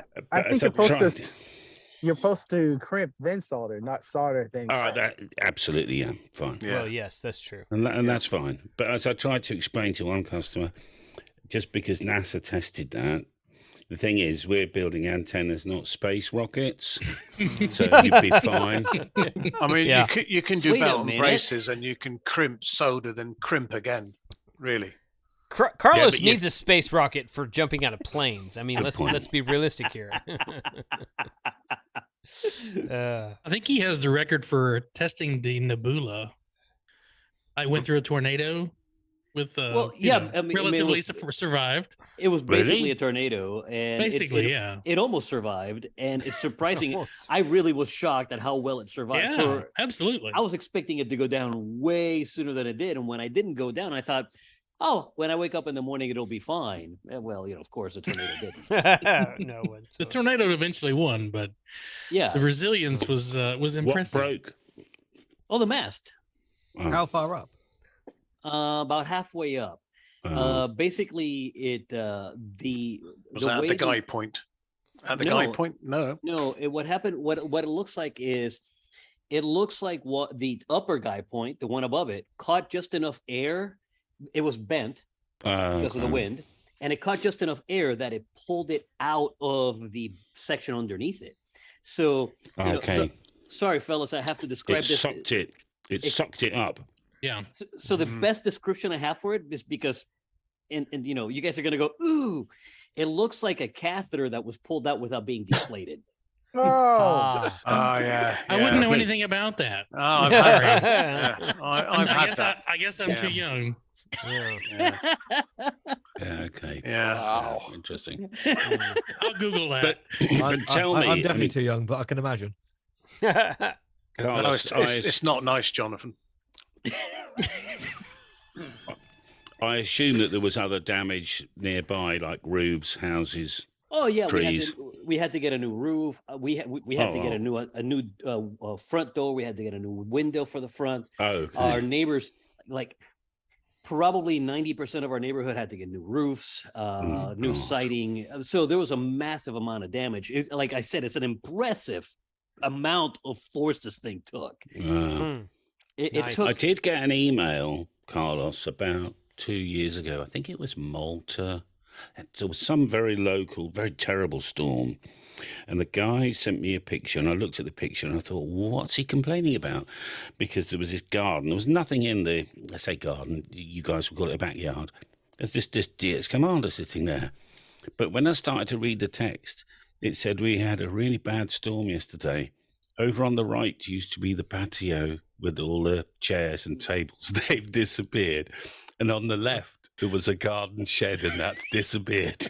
But the DX Commander's still standing in the middle. Still there, you know. Oh my gosh. And the thing is, my DX Commander, my Nebula continued to stand, right? It's just that it stood with the upper section just fallen. But it was impressive, man. I'm like, wow. Like still good for 20 meters. Yeah, exactly. My As they neighbor's say, shed shit got happens. blown away. Yeah. It used to be a 40 meter. There's nothing like good poles, Yeah. though. I got to tell you, It used to be 40 meters. Where I'm at right now. Where I'm at right now, there's nothing like good poles. I built a half square this past week, and I coming over here, I said I'm gonna be here for 6 weeks, so I bought some cheap ass Chinese poles that I figured I'll use them for 6 weeks and toss them. Well, I wanted to build a traditional half square where you have the feed point in the top corner, where the poles look like the Charlie Brown Christmas tree when I did it. So it didn't work. Yeah, so it was really bad. So I improvised and went back. I was like, you know what? I wonder if I can feed this from the bottom, and did some research. I think Callum had a video. I know my friend Tim, G5TM, whatever. So I said, okay, I'll take a 49-to-1 and I'll feed it from the bottom and go that way. And it worked. It worked pretty good. But I know one thing. I'm going to come back next trip. I have a 10-meter DX Commander pole. I'm going to purchase another one from you, Callum, and build this thing the right way with the feed point in the upper corner. Yeah, but, fantastic. There's something to be said about poles. Like I said, I just went on Amazon and got the cheapest crap I could find, and because I knew I was just gonna 6 weeks and toss it. You know what I mean? I didn't want to fly back with it or whatever. But I tell you one thing: if you're doing that, let me know, and then you're going to make a video about it, particularly. Yeah. Because I'll do a deal to double up your poles. One, because I still haven't done it, and I want someone to build one for me. At least put it on video. I'm gonna build one. I results. tell you, the NFED. I'm gonna post the video Sunday for the NFED half square that I'm built now. And I'll be honest with you, unbelievable gain. You can really tell that bidirectional. Paul's gone right now. What the cool thing about the NFED though, compared to the corner fed, is the NFED is just like an NVIS on 40. Paul and I had a conversation. I'll have it in the video, and I mean, we were blowing each other away. And he's in Slovakia, and I'm in Poland, so we're 400 miles away. Amazing on that. But I tell you, from on 20 meters, I've got a 66. Basically, it's an NFED half wave that's turned into a half square. But NFED with a 49-to-1 right now, I am just like, I'm stepping over Italians and pileups, if that tells you anything, and I'm only using 20 watts. So. And what's your best frequency band? Is this for 40? 20 meters. It's basically the square is 5 up, 10 over, and 5 down. Perfect, with a 49-to-1 in the. I did use one. And this is just purely an experiment. I didn't model or anything, but I did one counterpoise, and it's a 5-meter counterpoise. And what I'm doing is perpendicular. So the square, and when I'm pointing the square, the counterpoise is going with it. Yeah. But it's amazing. It's an amazing antenna. I saw your video a few weeks ago, Callum, and you really. You need to build that thing. I'm telling you, it's pretty cool. It's for the first time in my life, being a low power guy and building verticals and whatever, which I love doing. For the first time in my life, it's like, hang on a minute. I think I'll point my beam at you. It's a good feeling, but that's a great antenna. I can't wait to. I bought one before I came over. I have a friend, N9 SAB, if you guys know him, Tim, over in the States. I bought the corner fed one from Bill. Yeah, I know him. Yeah, I brought that one with me, and like I said, when I tried to put it up on, I have 2 7-meter poles with me. When I only tried to put them up about 5.5. The poles just like cheap Chinese crap. They just went crazy, and I couldn't get it to work. And I wanted to build this half square, and I think it worked out for the best, because it's like experiencing this thing as an NFED is. I'm almost wondering now if an NFED half square is actually better than the corner fed, because you get, like, I've got contacts on 15. Unfortunately, where I'm at in Poland, the MUF has been so crazy. 10 meters has just sucked here right now. But I've had some great. I've had 15 meter. And I've got guys coming back to me with just my little G90 and 20 watts saying, oh my God, you're 5.9 plus 5, you're 5.9 plus 10. So the antenna is an amazing antenna. It really is. Well, the NFED would certainly be more multiband. The NFED would certainly be more multiband. Yeah. Yeah, I did not model it. I was curious how much guys gain you like think my you're getting friend off of Tim. it. Yeah, well, you know what? Tim modeled it, I think. Yeah, Tim modeled it, I think, didn't he? That's Yeah. What happened was, when I went to build it, and when I couldn't do the traditional corner fed, I said, let me go do some research. I started going through. I went to YouTube. I saw Callum's video, and I saw Tim. And Tim's a good friend of mine. And when I saw Tim, he was basically talking about the NFED. A few other people, and I saw that. I was like, you know, I'm gonna give this a try. And it. Oh my God, it was just. It's amazing. My video will be up Sunday, somewhere around in the afternoon, and here in Europe, and in the morning I try to put a video up U.S. time around 8 or 9 o'clock U.S. But I'll have this video up, and you'll see. I mean, it's amazing contacts I've made with this thing. And the cool thing is I can run out. I've got 2 beach umbrella spirals that I spin in the ground, and so I've got the transformer and everything on one side. I go to the other end, lift it up, and just spin it around to make it directional.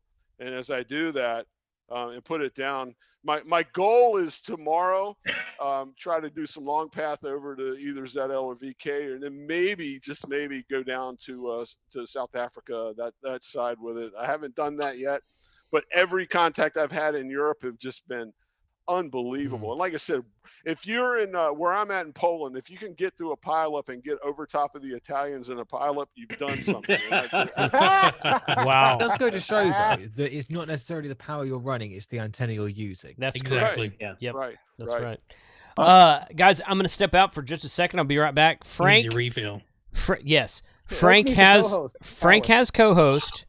Frank, let Shane introduce Shane, and let Shane talk first, and then you talk. Okay.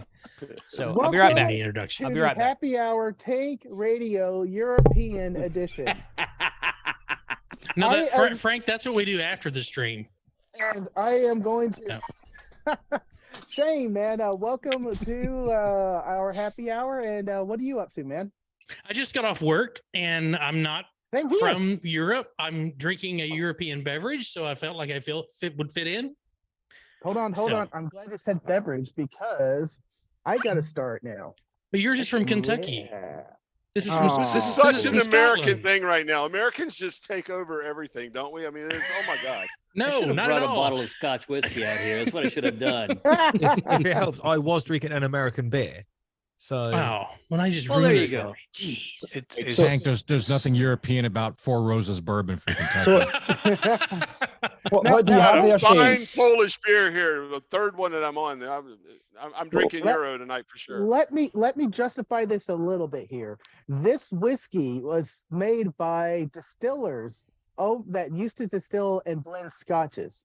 So Four Roses is a blend of 4 different whiskeys. Because usually whiskey distillers do not blend whiskeys; it's straight out of the barrel, and they blend it within their own warehouse to have a consistent taste.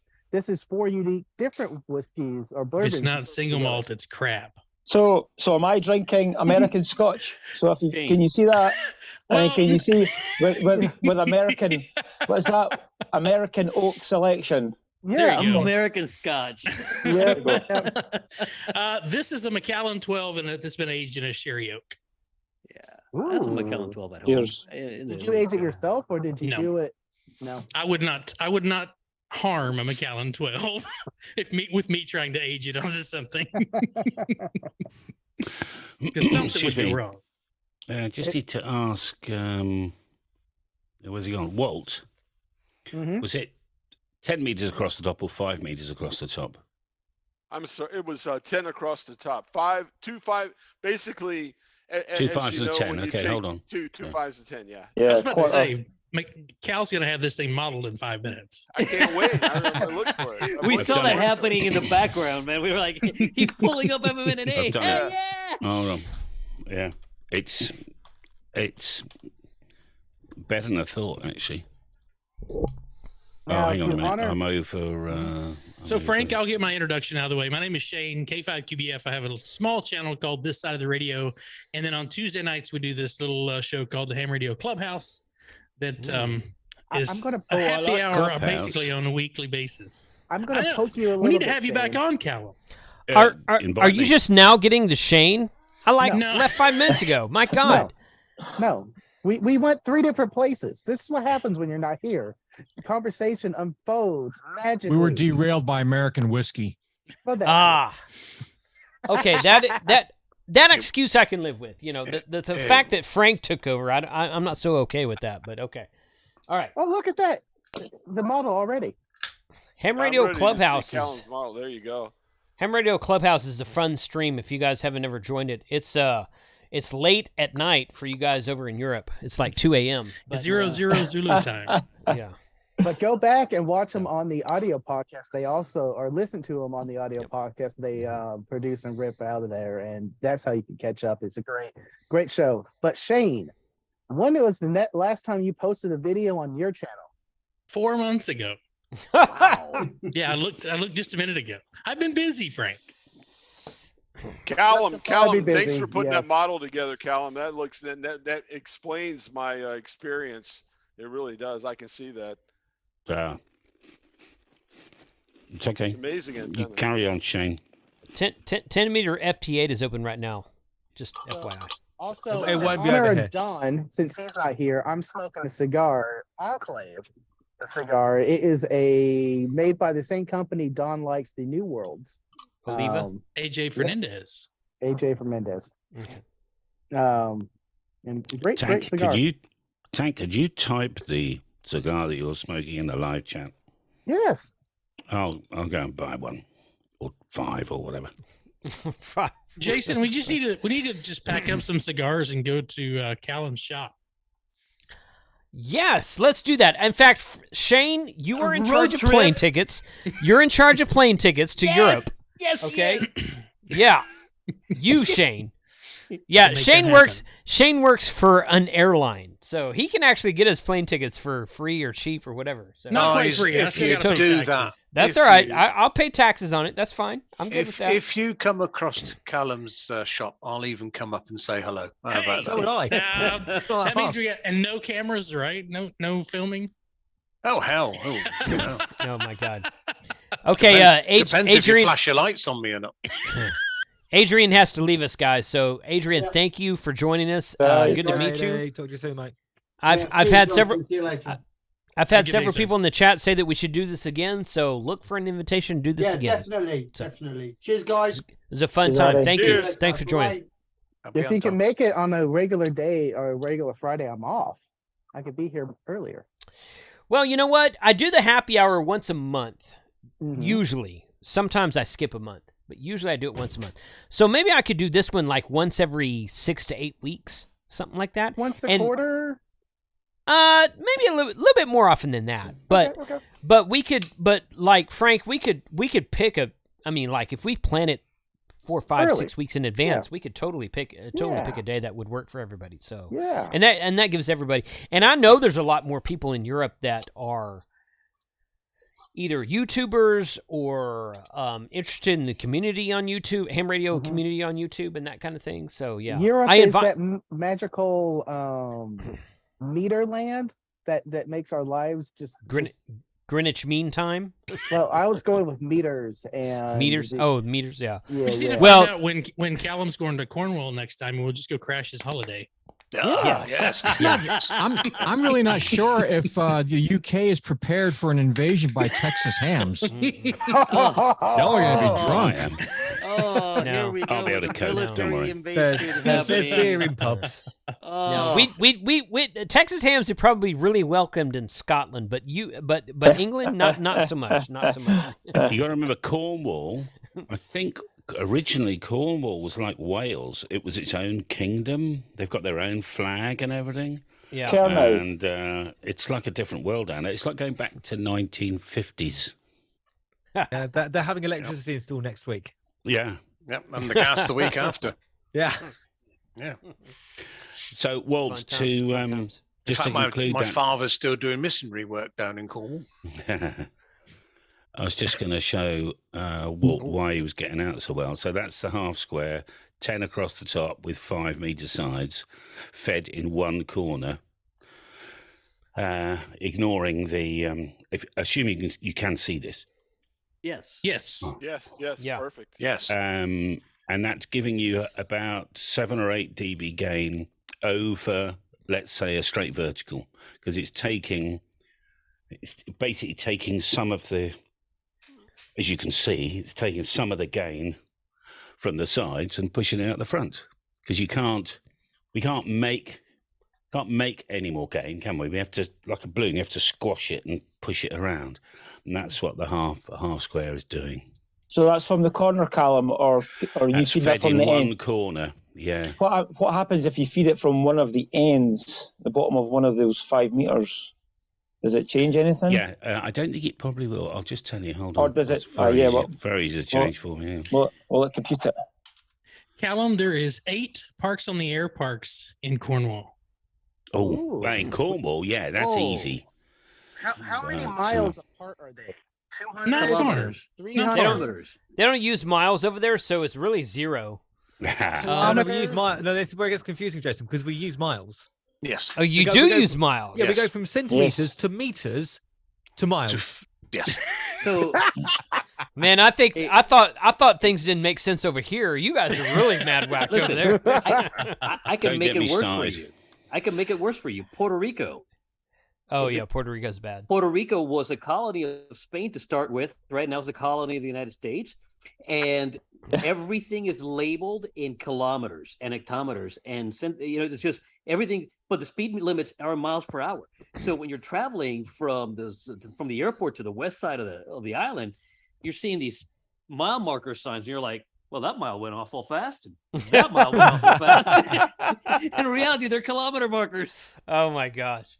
The only good thing that came out of kilometers is Star Trek. Star Trek uses kilometers, so it makes it real. So that's all right. Yeah, So. I went to Ireland back in the summer, and I got really confused coming off the ferry because the speed limit signs look like the same speed limit signs that we have in the UK. Oh my except gosh. it's in kilometers an hour. You're thinking 30 miles an what? This doesn't feel like 30 miles an hour. What does this make? This just doesn't make any sense. So at school, we teach them millimeters, centimeters, meters, kilometers, kilograms, and all that stuff. Then as soon as they take their driving test, everything's in friggin' miles. And feet for the braking distances. Yeah, turn left in 200 yards. And my kids will look at me and go, what's 200 yards? What's 200 yards? It's about Yeah. 200 meters, give or take. Right. See, right. Just out of curiosity, because there's something I've always wanted to know, is the American mile the same length as the British mile? Yes. Is it 1,600 meters? Yes. 1,760 yards. Or is it 5 chains and a furlong? You mean not like Well, it's 5,280 feet. Right. It's 5,280 feet. Or 6,000 if you're talking nautical miles. You mean like the US gallon, like the US gallon and the UK gallon? Yes. The ton also. The ton is the same way. The metric system actually makes a lot more sense because Absolutely. it's done in tens and hundreds, but nevertheless, I grew up on the non-metric system, so that's just how it is. So I remember going to the States for the first time, being able to drink, and then being very disappointed with the size of the pint. That's right. All right. If you drink So American beer, you probably were disappointed. I gotta say. So all of this. Wow. That's okay. No, that- actually, on the that's difference, five anymore. words. I That's went- five Anymore. words. There's so many So, breweries around. I was You'd gonna have say to- American. There's a difference between American domestic beer and American craft beer. Right. Okay. Oh yeah. It's I like went when you call Heineken the beer of Holland. No, it's not. That's No, it's not. what we call a lager. Yeah. And then Well, your it's like- craft beer is probably what we call an ale. No, well, our craft beer is ale, pilsner, brown ale, anything not mass produced. IPA. Yeah. It's actually the term seriously, yeah, Shane is correct. The term craft beer means that the brewery who makes the beer has to produce a certain number of barrels per year or less. I want to say it's So 50,000. they're smaller. 50,000 barrels. I thought it was 30. I thought it was real ale. 30,000. Yeah, But what we would term There's a as beer. real There's ale. a beer in the UK, and everybody from the UK here is probably going to laugh at me and say, "Oh, that's not good beer." But for me as an American, when I'm in the UK, John Smith's Extra Smooth. Oh, it's lovely. You can't get it in the States, and it's a nitro. It's like, so if I got to explain this to my American friends, imagine a nice golden light American beer that's a nitro. That's what John Smith Extra Smooth is to me. As soon as I land in the UK, I go straight to the pub and get one. I love it. It's my favorite beer. You got to try Caffrey's. You got to find a pub and find Caffrey's. That is a wonderful beer. I like to try all beers. I don't really care where it's made. I don't care what color it is. I do tend to like the darker beers better than the lighter beers, but I've had a lot of really good light beers as well. So I love foreign. I shouldn't say that.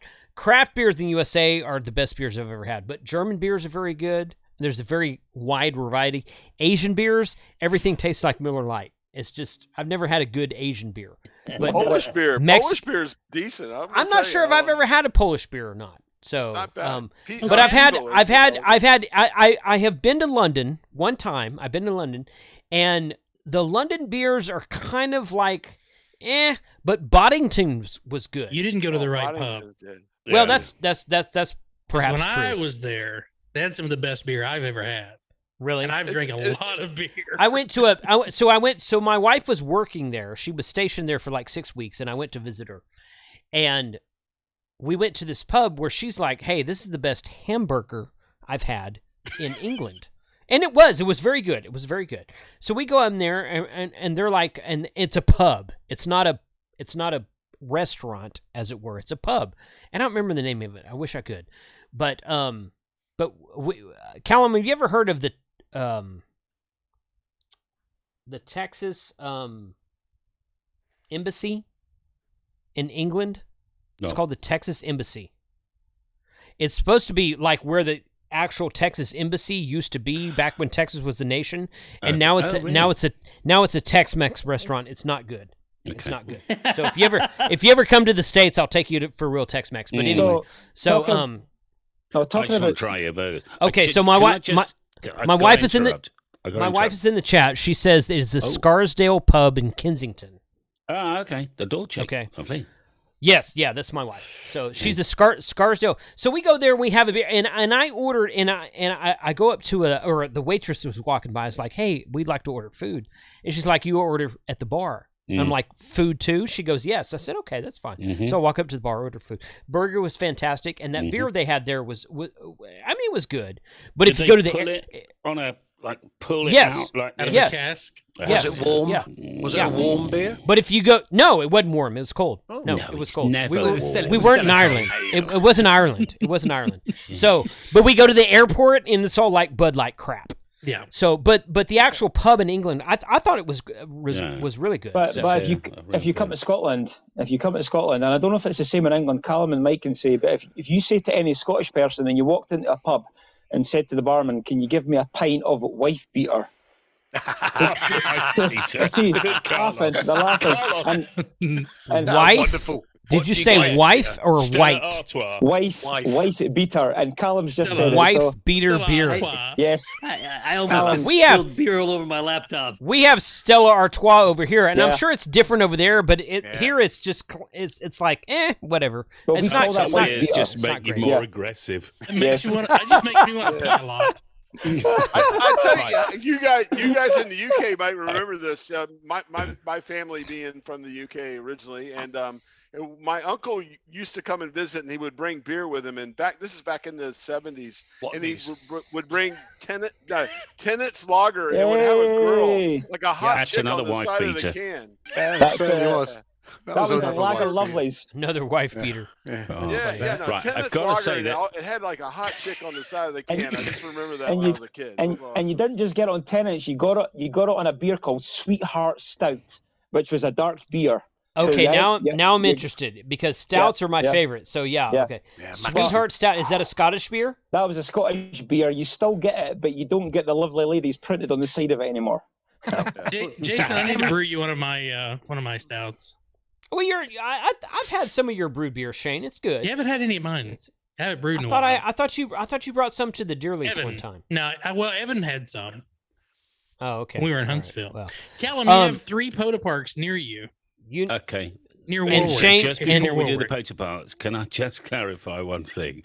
Is that Scott from Ham Radio for Non-Techies has just told us on the live chat that in Texas you're allowed to brew for your own use 25,000 gallons of beer.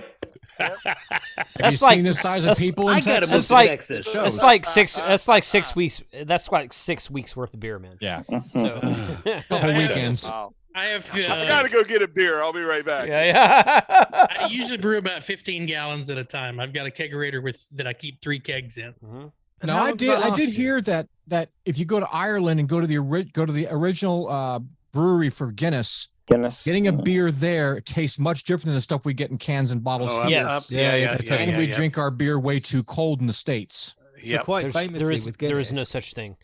But I that closer to home than that, Scott. If you go to Boston and order a Sam Adams Boston Lager, it is not the same that we get here. Yeah, it does not. I think fresh out of the vat probably tastes a lot better than. It's a different formula. Really? They say we do not bottle and can and export this formula. It's a totally different formula. And at least that's what they claim. That's what they claim anyway. So, Well, that's I'm probably like, because it doesn't keep. Yeah. Right. Yeah, that, exactly. Could be. Yeah. Quite famously with Guinness. So the stuff that you buy in Ireland is brewed in Dublin, whereas the stuff that some we get in the UK is brewed in Burton-on-Trent, which is basically where everything is brewed. But more interestingly than that is I went to a pub in County Cork with an Irishman, and he said, nobody here drinks Guinness. We all drink Murphy's. So I had a pint of Guinness, followed by a pint of Murphy's, and Murphy's was far nicer. Yeah. Really? Yeah. Murphy's is a little bit smoother. Yeah. I've never had a delicious. Murphy's. I've had Guinness once or twice. I didn't really care for it. I went through a phase. When I was younger. I did not like dark beer, so I tried Guinness, and I'm like, it's too much. And then I transitioned at some point to where I only like dark beer, and now I tried Guinness, and I was like, that tastes like Walmart beer. Maybe. So I kind of skipped over the Guinness, but Murphy's I've heard of that, but I've never had it. So that's good. That's good information. Okay. Yeah, it's got to be having a 6-pack and trying it out though. Yeah, it's got to be prepared keg, in the cellar, sat there for a couple of days. Not in a can or a bottle. So what you're saying, Jonathan, is basically we're drinking the River Trent, and that's probably not something that you want to drink. To be honest, with most beers brewed in the UK, you're drinking the River Trent. Wow. Talking about Poacher then, because somebody, I can't remember who it is, keeps telling me that there's a load of things, and that's I've got my screen in front of me here, and I live where my mouse is. I don't know if you can see me. So there's a park. It's a park of special scientific interest here, which is not far from a housing estate. That is in a housing estate. That is in a housing estate. That is in a housing estate. That is a park right in the St Nicholas Country Park, which I think shuts at 5 o'clock. Stoneleigh shuts at 5 o'clock, and is an industrial estate. So all these places, they do exist, but you've got to go right far away. And some of them are, far down in dips. So my signal wouldn't get out. There are some parts that are actually cover quite a large geographical area. So you've got, for example, like the Peak District Park is a huge area. So good point. Good point. But then that's 50, 60 miles up the road. Well, yeah, I mean, that was an example. I don't know if there's anything close to you. There's nothing. I mean, that one's by the motorway. The other good thing you're talking about worldwide flora fauna is big over here in Europe, and you'll find a lot of the parks double up. So actually, I see. So is the parks on the air map accurate, or has this got flora and fauna on it as well that I can use? No, I don't think. No, I don't think that. I don't think that. I go on Yeah. to separate websites and Yeah. Just smash if you go them. to POTA.app, you can search I'm on by it now. name. Okay, you can search Yeah. by name, or you can search by that. You can pull up the map I've and just pulled kind of it up. I've pulled it up. Yeah. Yeah, yeah. Yeah, So I'm on and it now. it's as accurate as the information they've been provided. Yeah. Fine. Okay. Usually the pinpoint's not where the park should be, but Correct. that's just telling you what the park name is, and all you Yeah. have to do is be inside the park boundaries. Correct. So what you do is you take the pinpoint. Well, I assume that it works this way in England. It works this way in the USA. So you take the pinpoint and you figure out the name. It's whatever, XXX State Park, okay? Yeah. Go to Google Maps and look up that state park, and all the parts in green Yeah. on Google Maps is boundaries of that Google park. Maps, So Yeah. as long as you're in that green section, you're golden. Yeah. And on the OS maps as well, it will show the park boundaries. Okay. Yeah. Okay. Good. Fine. Good. But you Good. got So- to, yeah. Our parks are like My postage closest stamps one compared to you. is Close. I don't know if you can see that. Close Wood and New Fallings Coppice Site of Scientific Interest G-0580, which actually looks quite nice, and I've investigated that before. But there's no. I think you can park a car somewhere, but it's you're supposed to just walk in there somewhere. You can't. I can't drive in. You know. Sure, you can. Oh well, you That's can my with closest. So Well, yeah, if I could- mean, if yeah. I could use a little lay-by next to Yeah. the fence, then I could do something. Yeah. You catch the train there. So you're talking about your signal leaving and escaping the dip, but we know people that have activated the Grand Canyon inside of the Grand Canyon. The Grand Canyon is pretty stinking deep. Right. So Best way to do that is on the rim, but yes, you're yeah, you correct. can definitely, obviously the rim is better, but my wife and I are planning a rim to rim hike. Ooh. Oh yeah, that's fun. Oh. That'd be fun. And one of the questions she already asked me was like, "What radio are you bringing?" Because we're trying to figure out what radio, what antenna, and so on and so forth to figure out my load, what's going to be on my shoulders. So I'm going to be activating that from the inside of the Grand Canyon because others have done it before. So I wouldn't worry terribly about the dip. You're going to get the contacts. The problem with parks on the air in the UK is, just taking what James is saying, if you do a flora fauna activation in the UK, you will get a massive pile-up. Parks on the air just isn't quite that popular in the UK. But if you have an opening to the States, you're going to have a massive pile-up. Yes. And that's true. Honestly, I've experienced it for myself. That's why I say combine the two. Yeah, because if That's a if it's not very open. true statement, and it's opposite on the other side. Yeah. Like I operate on the beach all the time, so the beach that I operate from is a park, and I did it one time. If I go down to the beach on the Atlantic Ocean and I go portable because I'm trying to DX, basically I'm going to Europe and what have you DX. I activated POTA there.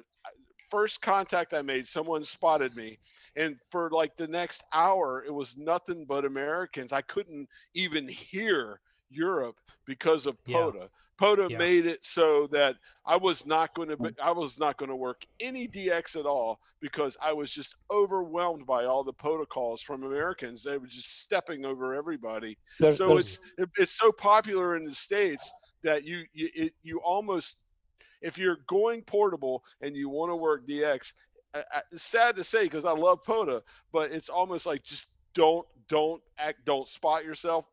Don't activate POTA. Just go down there and activate portable and try to work DX. That's how it is.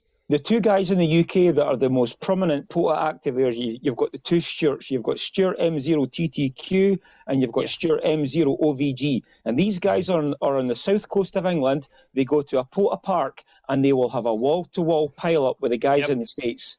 And that is 99.9% of their contacts. It's funny you say that, Colin. I've got them in the log. I'm pretty sure I've got them in the log too. Yeah. That's so funny. Because if they did not have the States, they wouldn't activate those parks. That right. they wouldn't do it.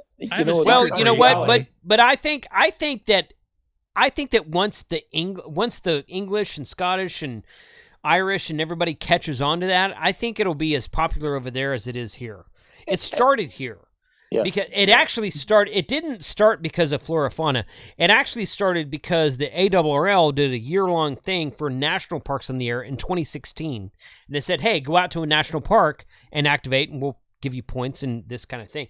And then the guys who started POTA were like, "Hey, this is a great idea. Let's do this year-round every day." And they started the Parks on the Air program. So POTA.app, parksontheair.com was their original website. POTA.app now, and now it's overflowed into, gosh, I don't even know, 20, 30, 40 different countries worldwide. It's here in POTA. It's here in Poland. Yeah, it's definitely global. Yeah, I know. I brought this just to go POTA. Yeah. In my car in Poland. I really did. Hayden's got it in Australia. It's Australia, New Zealand. It's down in Costa Rica, where I've been to a couple times, and it's like it might be a little bit slow to get started, but once people realize what it is like the thing. I don't think ham radio is dying. Okay, people say, ham radio is dying, ham radio is dead. No, it's not. But we'll prove it. We'll go look at POTA. It wouldn't be dying even without POTA. But if you want real proof, go look at Parks on the Air. Parks on the Air has completely given a shot in the arm to HF operations and people who live in apartments and people who live in condos and people who live in HOAs. And POTA has just said, "Hey, we don't care. Go out to the park and set up an antenna and operate it." And that is the closest. That's the closest you can ever get inside the USA to work in a DX pilot. That's why I get my general. Yeah. I have worked DX pilots from Costa Rica. And I'm telling you right now, POTA is the closest way to do that inside the USA because nobody wants to talk to us inside the USA. So it's just the truth of it. There's just too many. There's too many ham radio operators here. I understand it. I really do. I've actually heard people call CQDX from Costa Rica and say anywhere but the United States. Yeah. Right. Yeah. I have too. I've heard I've heard that. Yeah. So POTA's an excellent. It's an excellent program. The guys who run it are very, very nice. Go check out their Facebook group that you can post in, and they're awesome people, and they have really, really given a shot in the arm to ham radio. Not that it needed it. Again, I don't think ham radio was dying. Okay, people who think that have not done the research, but they have given an extra boost to ham radio for Parks on the Air, and it's very alive. I agree. So I have a tip for Colin. Diversifying rather than dying. So people are, you got more people doing POTA, so people are going off in different directions, doing their own thing. Mm-hmm. So I wouldn't say it's necessarily dying, but there's more aspects to it than there. Right. Yes. Correct. Mm-hmm. Yeah. I think it's also given an incredible boost to voice and sideband, in my opinion. Because let's be honest. Right now, FT8, as far as I can say, no hate here or whatever. We will throw rocks at you, I promise. Dominates ham radio right now, and with POTA, it's keeping. I mean, I personally, I think radio is made for the human voice, and I love it. I love that's why I operate SSB, and I think that is it's helped it greatly. And there's a lot of guys who are doing POTA with CW. Mm-hmm. A lot of CW activity on POTA. And there's FT8. There's FT8 on POTA. I have used FT8 on POTA when I've gone out to a park and when I'm camping overnight. I go out to a park and I set up an antenna and I call CQ and I do sideband for like 2 or 3 or 4 or 5 hours. And I'm like, you know what? I'm tired of talking. Let's plug it in the computer and call CQ POTA on FT8. And that's when I do FT8 on POTA. But the CW guys, man, they go out there and they tear it up too. There's a lot of CW activity on POTA every day. Every day, it's very easy to make contacts. And those guys get spotted automatically as well on the cluster, so it makes all the difference. And I've done that myself. I've only done 2 activations, but my second activation I did all on CW. And that made it just automatically spotted, and I think I made 14 contacts, and 10 of those were in the States. It was relatively easy. So yes. CW is the way. CW and FT8 get automatically spotted on the clusters. Sideband, somebody has to physically or manually spot you.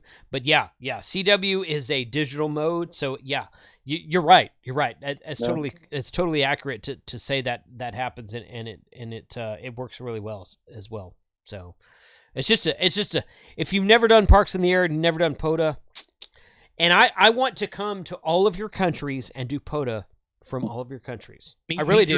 Me three. Yeah. Shane's going to buy plane tickets for everybody, and I'm going to bring my wife because she wants to go to she wants to go back to Europe, to Scotland and to England and whatnot, and to Ireland. I would love to go to Ireland. She's been to Dublin. I've never been there. But yeah, so Shane's going to provide plane tickets for everybody. We're going to come over there and do some Parks in the Air. It's going to be a fun time. 2023 European Parks in the Air. You heard it here first. Everybody contact Shane this side of the radio for plans. Can we do the other way? Shane, can you organise tickets to get us to the States? So Absolutely. Absolutely. Yeah, talk to Shane. He can get you tickets to the States all day. So I have a tip for Colin, actually for anyone who wants to do Parks in the Air in an area that is dominated by flora and fauna, because a lot of the times those parks will overlap each other, and you can call a flora and fauna and log that as a Parks on the Air QSO as well. So you can log the Parks on the Air as well as the flora and fauna, and then inform the people who are hunting you, oh, by the way, this is also Parks on the Air. And you can spread the word that way. If you're getting those giant pileups in flora and fauna, then let them know. Especially, you can look at the map, and I think almost all of the parks overlap each other. But just tell them, say, hey, this is Parks on the Air as well. And even if they don't acknowledge that you're Parks on the Air, those QSOs still count since you're in that park, as long as it's an entity in both programs. It gets very political, Shane. James will know this. It very political. There's a guy in the UK, I can't remember his name. James could maybe tell me what he is. But he basically does POTA or flora fauna every day. And he was just saying the other day that he stopped doing POTA because he's on his second warning from flora fauna because they don't like him doing POTA at the same time. Wow. Wow. I would be like flora. I'd be like, here's my flora fauna license. You can have it back. Thank you very much. POTA is so much better. We need to get Elon Musk to buy flora fauna. No, we need to get him to buy POTA. Oh wow. Yeah, that's great. Great times. Yeah, I seriously want to come back to England. I want to come visit Callum and Chris and hang out with you guys, and we'll go do POTA together. I've never been to Scotland. I would love to go to Scotland. Always wanted to go to Scotland. I have family. I want to go. So. I want to go hunt stag I want to go hunt stag in Scotland. I want to come get a Highlander broadsword. The TSA might not approve. I'll ship it to myself. It's all right. Yeah. There can be only one. You can, yeah. There can be only one. So, but Shane, Jason, I actually know a gamekeeper in the north of Scotland. Because I actually take a day's hunting from him earlier in the year at grouse.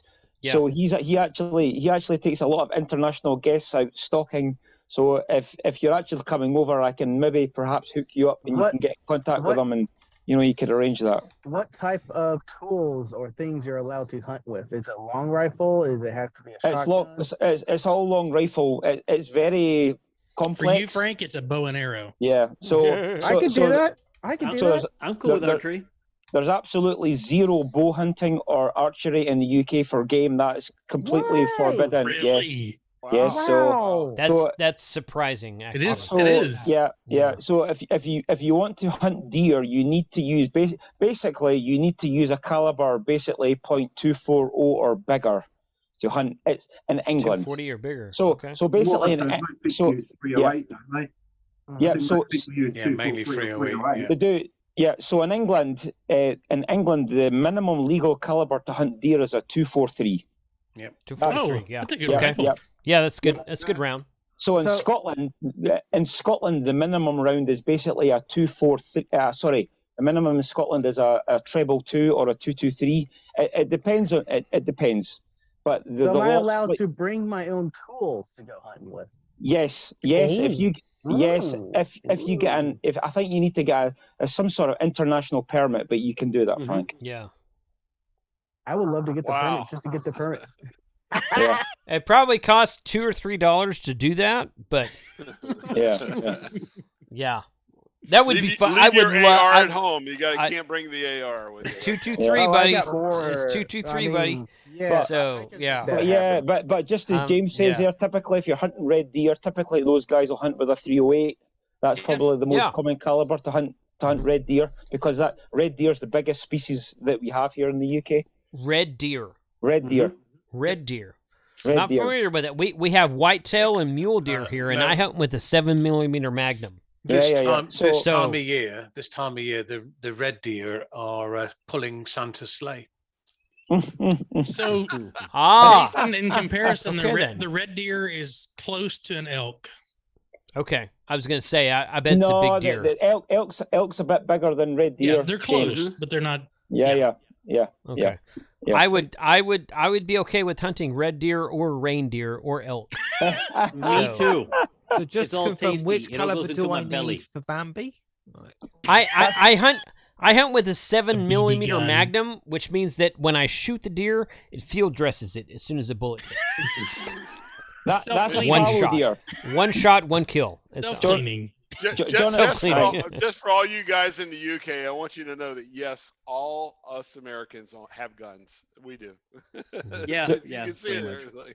So you asked there, Jonathan. So Bambi is a fallow deer, and we do have them in Scotland, but we don't have very many. But Bambi is a fallow deer. Fallow deer. Kellen's opened up the safe. What did he do? Don't be alarmed. That's just your snooker cue. Look,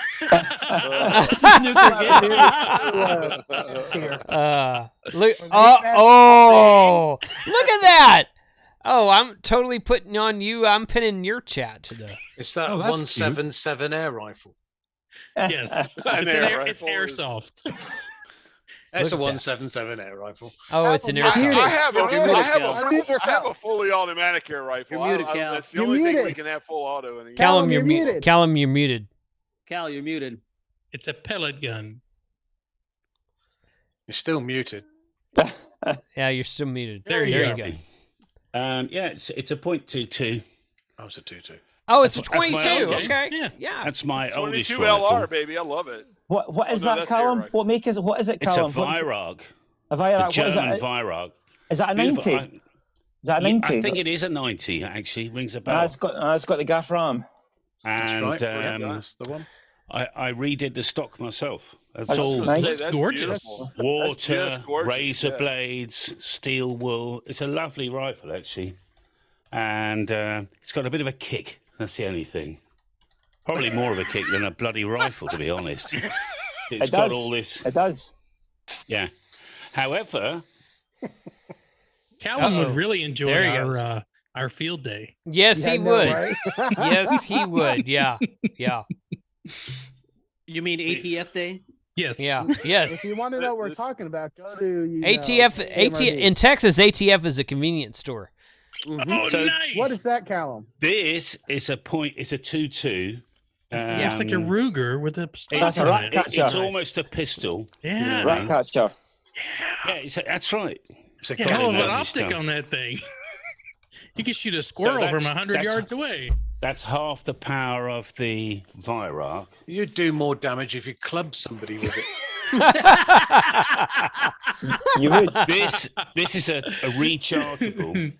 It's a bit like an SAS rifle. So it's what they call the stealth. That's an FX, isn't it? Is that an FX or is that what is it? There's no scope on it at the moment. It's an FX, yeah. It looks like something you would put your antenna up with. Yeah. Hey guys, that's what he uses to shoot the end fed. Yeah. Guys, Jonathan. Hey, hold on a second. Jonathan needs to drop, so we're gonna say goodbye to him. Thanks for being here, buddy. See you, Jonathan. Thanks, guys. I'll see you all soon. Have a good one. Appreciate you joining. 73 guys. Live long and all the best. Live long and prosper, Jonathan. Live long and prosper. I can't do that with my left hand. Live long and prosper. I'm loving this. Callum's basically like from Mississippi. You know what I mean? Yeah, totally. Yeah. But all this is license free, see, because these are. It's license free in England, Callum, but that you need a license for that in Scotland. I have a license, so Yes, you have to have a license in Scotland to own a Sorry, you have to have a license for under 12 foot-pound in Scotland. So you need a license for anything. Yeah, I think this is just under 12 foot. I mean, it's very Yeah, easy yeah. to open So up we- to. Very Yeah, easy yeah. to open up, but I haven't They will opened it be. up. They will be under 12 foot-pound because you need a Exactly. license for anything above it. So, But you need a license. Yeah, anything over something like half a foot-pound, you need a license for in Scotland. Oh shit! Which I Really? have. Okay. Yeah. Oh well, I won't bring them to Scotland then. It's every bit underneath. But this You're good to go. unscrews. This fills up with air, obviously, and I just paid £1, $1 and a bit to get it filled up. And you get about 100 shots at full power and maybe another 400 shot about half power. You need to buy yourself a diver's bottle, Callum, and do it yourself. I know. I can't be asked. I just shot it against the wall. I hadn't checked there wasn't a pellet in it. And, So you put a hole in your wall. in fact, there is a hole. There is a hole in the kitchen wall because I Oops. gave a rifle to a friend of mine. He went, "Oh, that's nice." We were slightly drunk. It was at night, and he just went bang, and it left a fucking great big hole. This European Right. stream You just don't just turned into pull the a most trigger. American thing I've ever seen. I know, right? I just made that comment in the chat. Well, Right. it's like, whoa. I've got a funny story, and this is absolutely no nonsense, right? So an ex-girlfriend in a previous life, she lived in northern Manitoba, about 900 kilometres north of Winnipeg, so quite far north, right? Anyway, we were at her auntie's house, auntie and uncle's house, and we were having a good time, and they had a big garden, about 5 acres. And all of a sudden, one of the women starts screaming because this black bear actually came into the garden, right? And then the next thing, the guy that had the house, Davy, he comes running out the house with his rifle, and he's putting shells into this rifle, and he's running down his garden. And then this bear basically takes off, and it runs down into his garden, and he's running down. I'm saying, what's he going to do? And this bear basically pops out at the bottom of his garden, and then he lets off a shot and hits this black bear. And I'm going, oh, geez, what's going on? And the next thing, he shoots another shot at this black bear, and then he screams up, get the quad, get the quad. And I'm thinking, right, okay, so I was the only guy that was there. So I jumps on his quad, and I takes off down the bottom of his garden. I gets down to the bottom, I turns around, and he jumps on the back of the quad, and he tells me, he says, okay, start reversing. And he's got this rifle up, and he's and this is no BS, by the way. He's reversing back, saying, just watch, this bear might come running out at us. And Jeez, I'm sitting on this, I'm sounds like Texas. sitting on this quad, reversing back like this. But anyway, this is no BS. Anyway, I'm reversing back, thinking, what happens if this bear starts running out? And he's like, just get ready to hit this throttle. Gosh. That's when you dump him off the back and run. Yeah. So anyway, the bear didn't appear. So next day he gives a call to conservation or the rangers, and then they came out and they found the bear about 30 yards further back in his garden. But basically, this bear had come into his garden, and he wasn't messing about. He just took it out. This black bear. Okay. What sort of shell was he using? Do you know? I think he was using a 7mm mag, something like that. It's all quite big shit stuff. Oh yeah.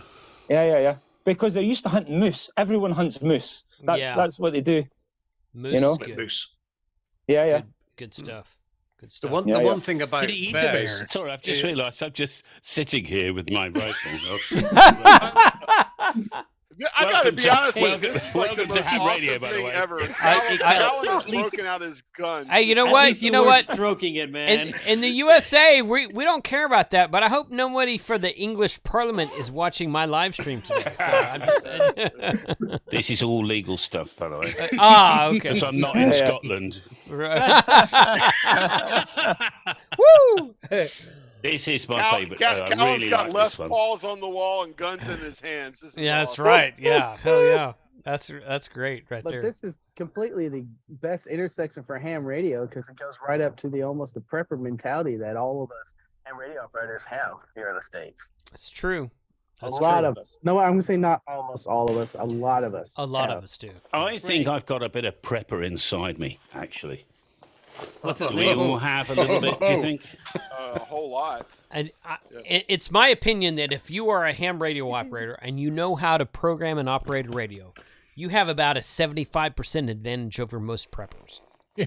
Because okay, right. I mean, because those guys can grow their own food and protect themselves with firearms. That's great. But how do they communicate with other people in other areas? Yeah. They're like, oh, you have the FRS radio. We get a CB.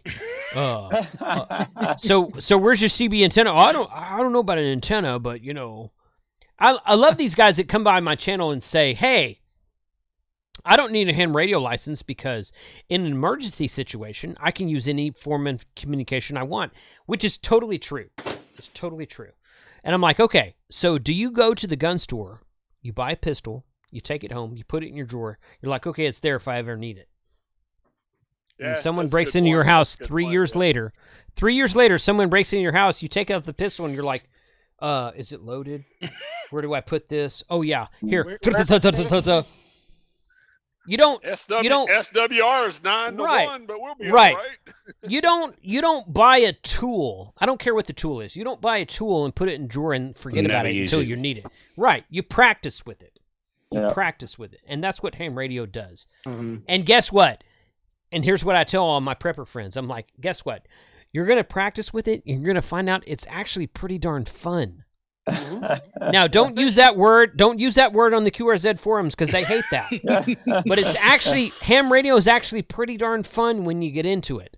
And I don't know. It's welcome to our world. It's just it's a great hobby. It's a great thing. Callum is like the Nick Mason or Roger Taylor of ham radio. Yes. Yeah. Nick Mason. Absolutely. Nick Mason. I'm with you there, buddy. Definitely Nick Mason. For sure. Definitely. Guys, this has been a really, really fun stream. I'm glad I did this. I'm glad I invited you guys. I would like to do it again. I was going to see how this one went, and I think it's been really well. I had a lot of really great comments in the chat. I just want to go and buy a gun. We rubbed off on you. Mission accomplished. Hey, we're with you there, buddy. Yeah. So this has been a really great stream. I had a lot of fun here. I would like to do it again. And people have commented in the chat, you should do this again. So if you're watching the stream on the after chat or on Team Replay, please put a comment below. Let me know if you'd like to see this again, because I think it was really fun. A lot of fun. Yeah, definitely. It's great meeting a bunch of new people. Absolutely. From way far away. Well, we don't get to talk that much because the bands suck most of the time. So it's great to actually come in and hang out with you guys. So thank you all for the invitation. People from around the world. That's what amateur radio is about. Right. Go DMR. Yeah, go DMR. Go FRS. I'm the regular happy hour has been very successful for about the past year and a half, but it's like 2 or 3 a.m. where you guys are when we start that. So I wanted to do something that included you guys. So and I've already reached out to Hayden. I said, dude, let's do something at 8 p.m. your time. He's like, that's 3 a.m. for your. I don't care. I'll start drinking beer at 3 a.m. That's cool with me. As long as I'm off the next day, I'm good. Yeah. So we're talking about Hayden and Chris from Radio Runner about doing something out there for the UK, cool, the Australian and New Zealand guys. That'd be fun. But yeah, so we'll do this again. This was fun. So. I would like to apologise for my outburst about an hour ago when I just started to lose it and realised that I'd run out of ADHD pills. I think you're the only one that realized it. Yeah. I don't think anyone noticed it. I think it was kind of normal for this stream, man. I don't know. Have you seen the clubhouse? Right. So, hey, speaking of, I'm going to do a live stream on New Year's Eve, which I've done the last 2 or 3 years.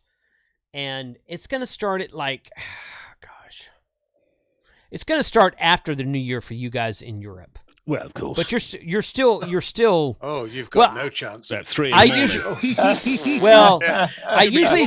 We'll be out front shooting our rifles in the air. Yes, do that. Yeah, do that. So I usually start about 2 hours before midnight, which is about 4 a.m. your time, Callum.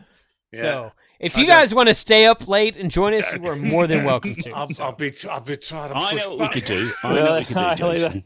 What's that? We'll do a European one and hand over to you guys. That's yes. Do that. That's a great I will idea. join. I will join your European one and hang out with you guys for an hour or two, and then yes, you can hand it over. Yeah, that's a great idea, Callum. Let's talk about that offline. Okay, that's a great idea. Ham Radio New Year's. Ham Radio New Year's across the world. That's right. I'm gonna need a sign. It Working says some DX. Frank does not need to be drunk on YouTube again during that frame. Frank, not my problem. I've yet to live down my incident in Mexico, so just it's okay, dude. It's okay. Just embrace it. It's all good. It's all Embrace good. it. It's all Part good. it's part of our culture. We all got to make Everybody- an ass out of ourselves every now and then. That's right. Yeah, it's not YouTube if not. So. I've got this overwhelming urge to go and buy a rifle which is about 2 meters long, and just see if I can make it into an antenna. Oh, I think we should. That's great. We should. That would be Mike- great. Welcome to Mike- Texas. Tio has done that, and Mike YouTube made Tio him take has down done the that. video. Yeah, Tio's done that. Yeah, Mike So- Tio's done that, and yeah, YouTube made him take down the video. An Right. AR-15 for 2 Really? meters. Hey guys, way go guy. Thank you very much for joining us Bye-bye tonight. now. Bye. Everyone have a good night. Jason, Have a thanks good lot. one. Bye now. Bye bye.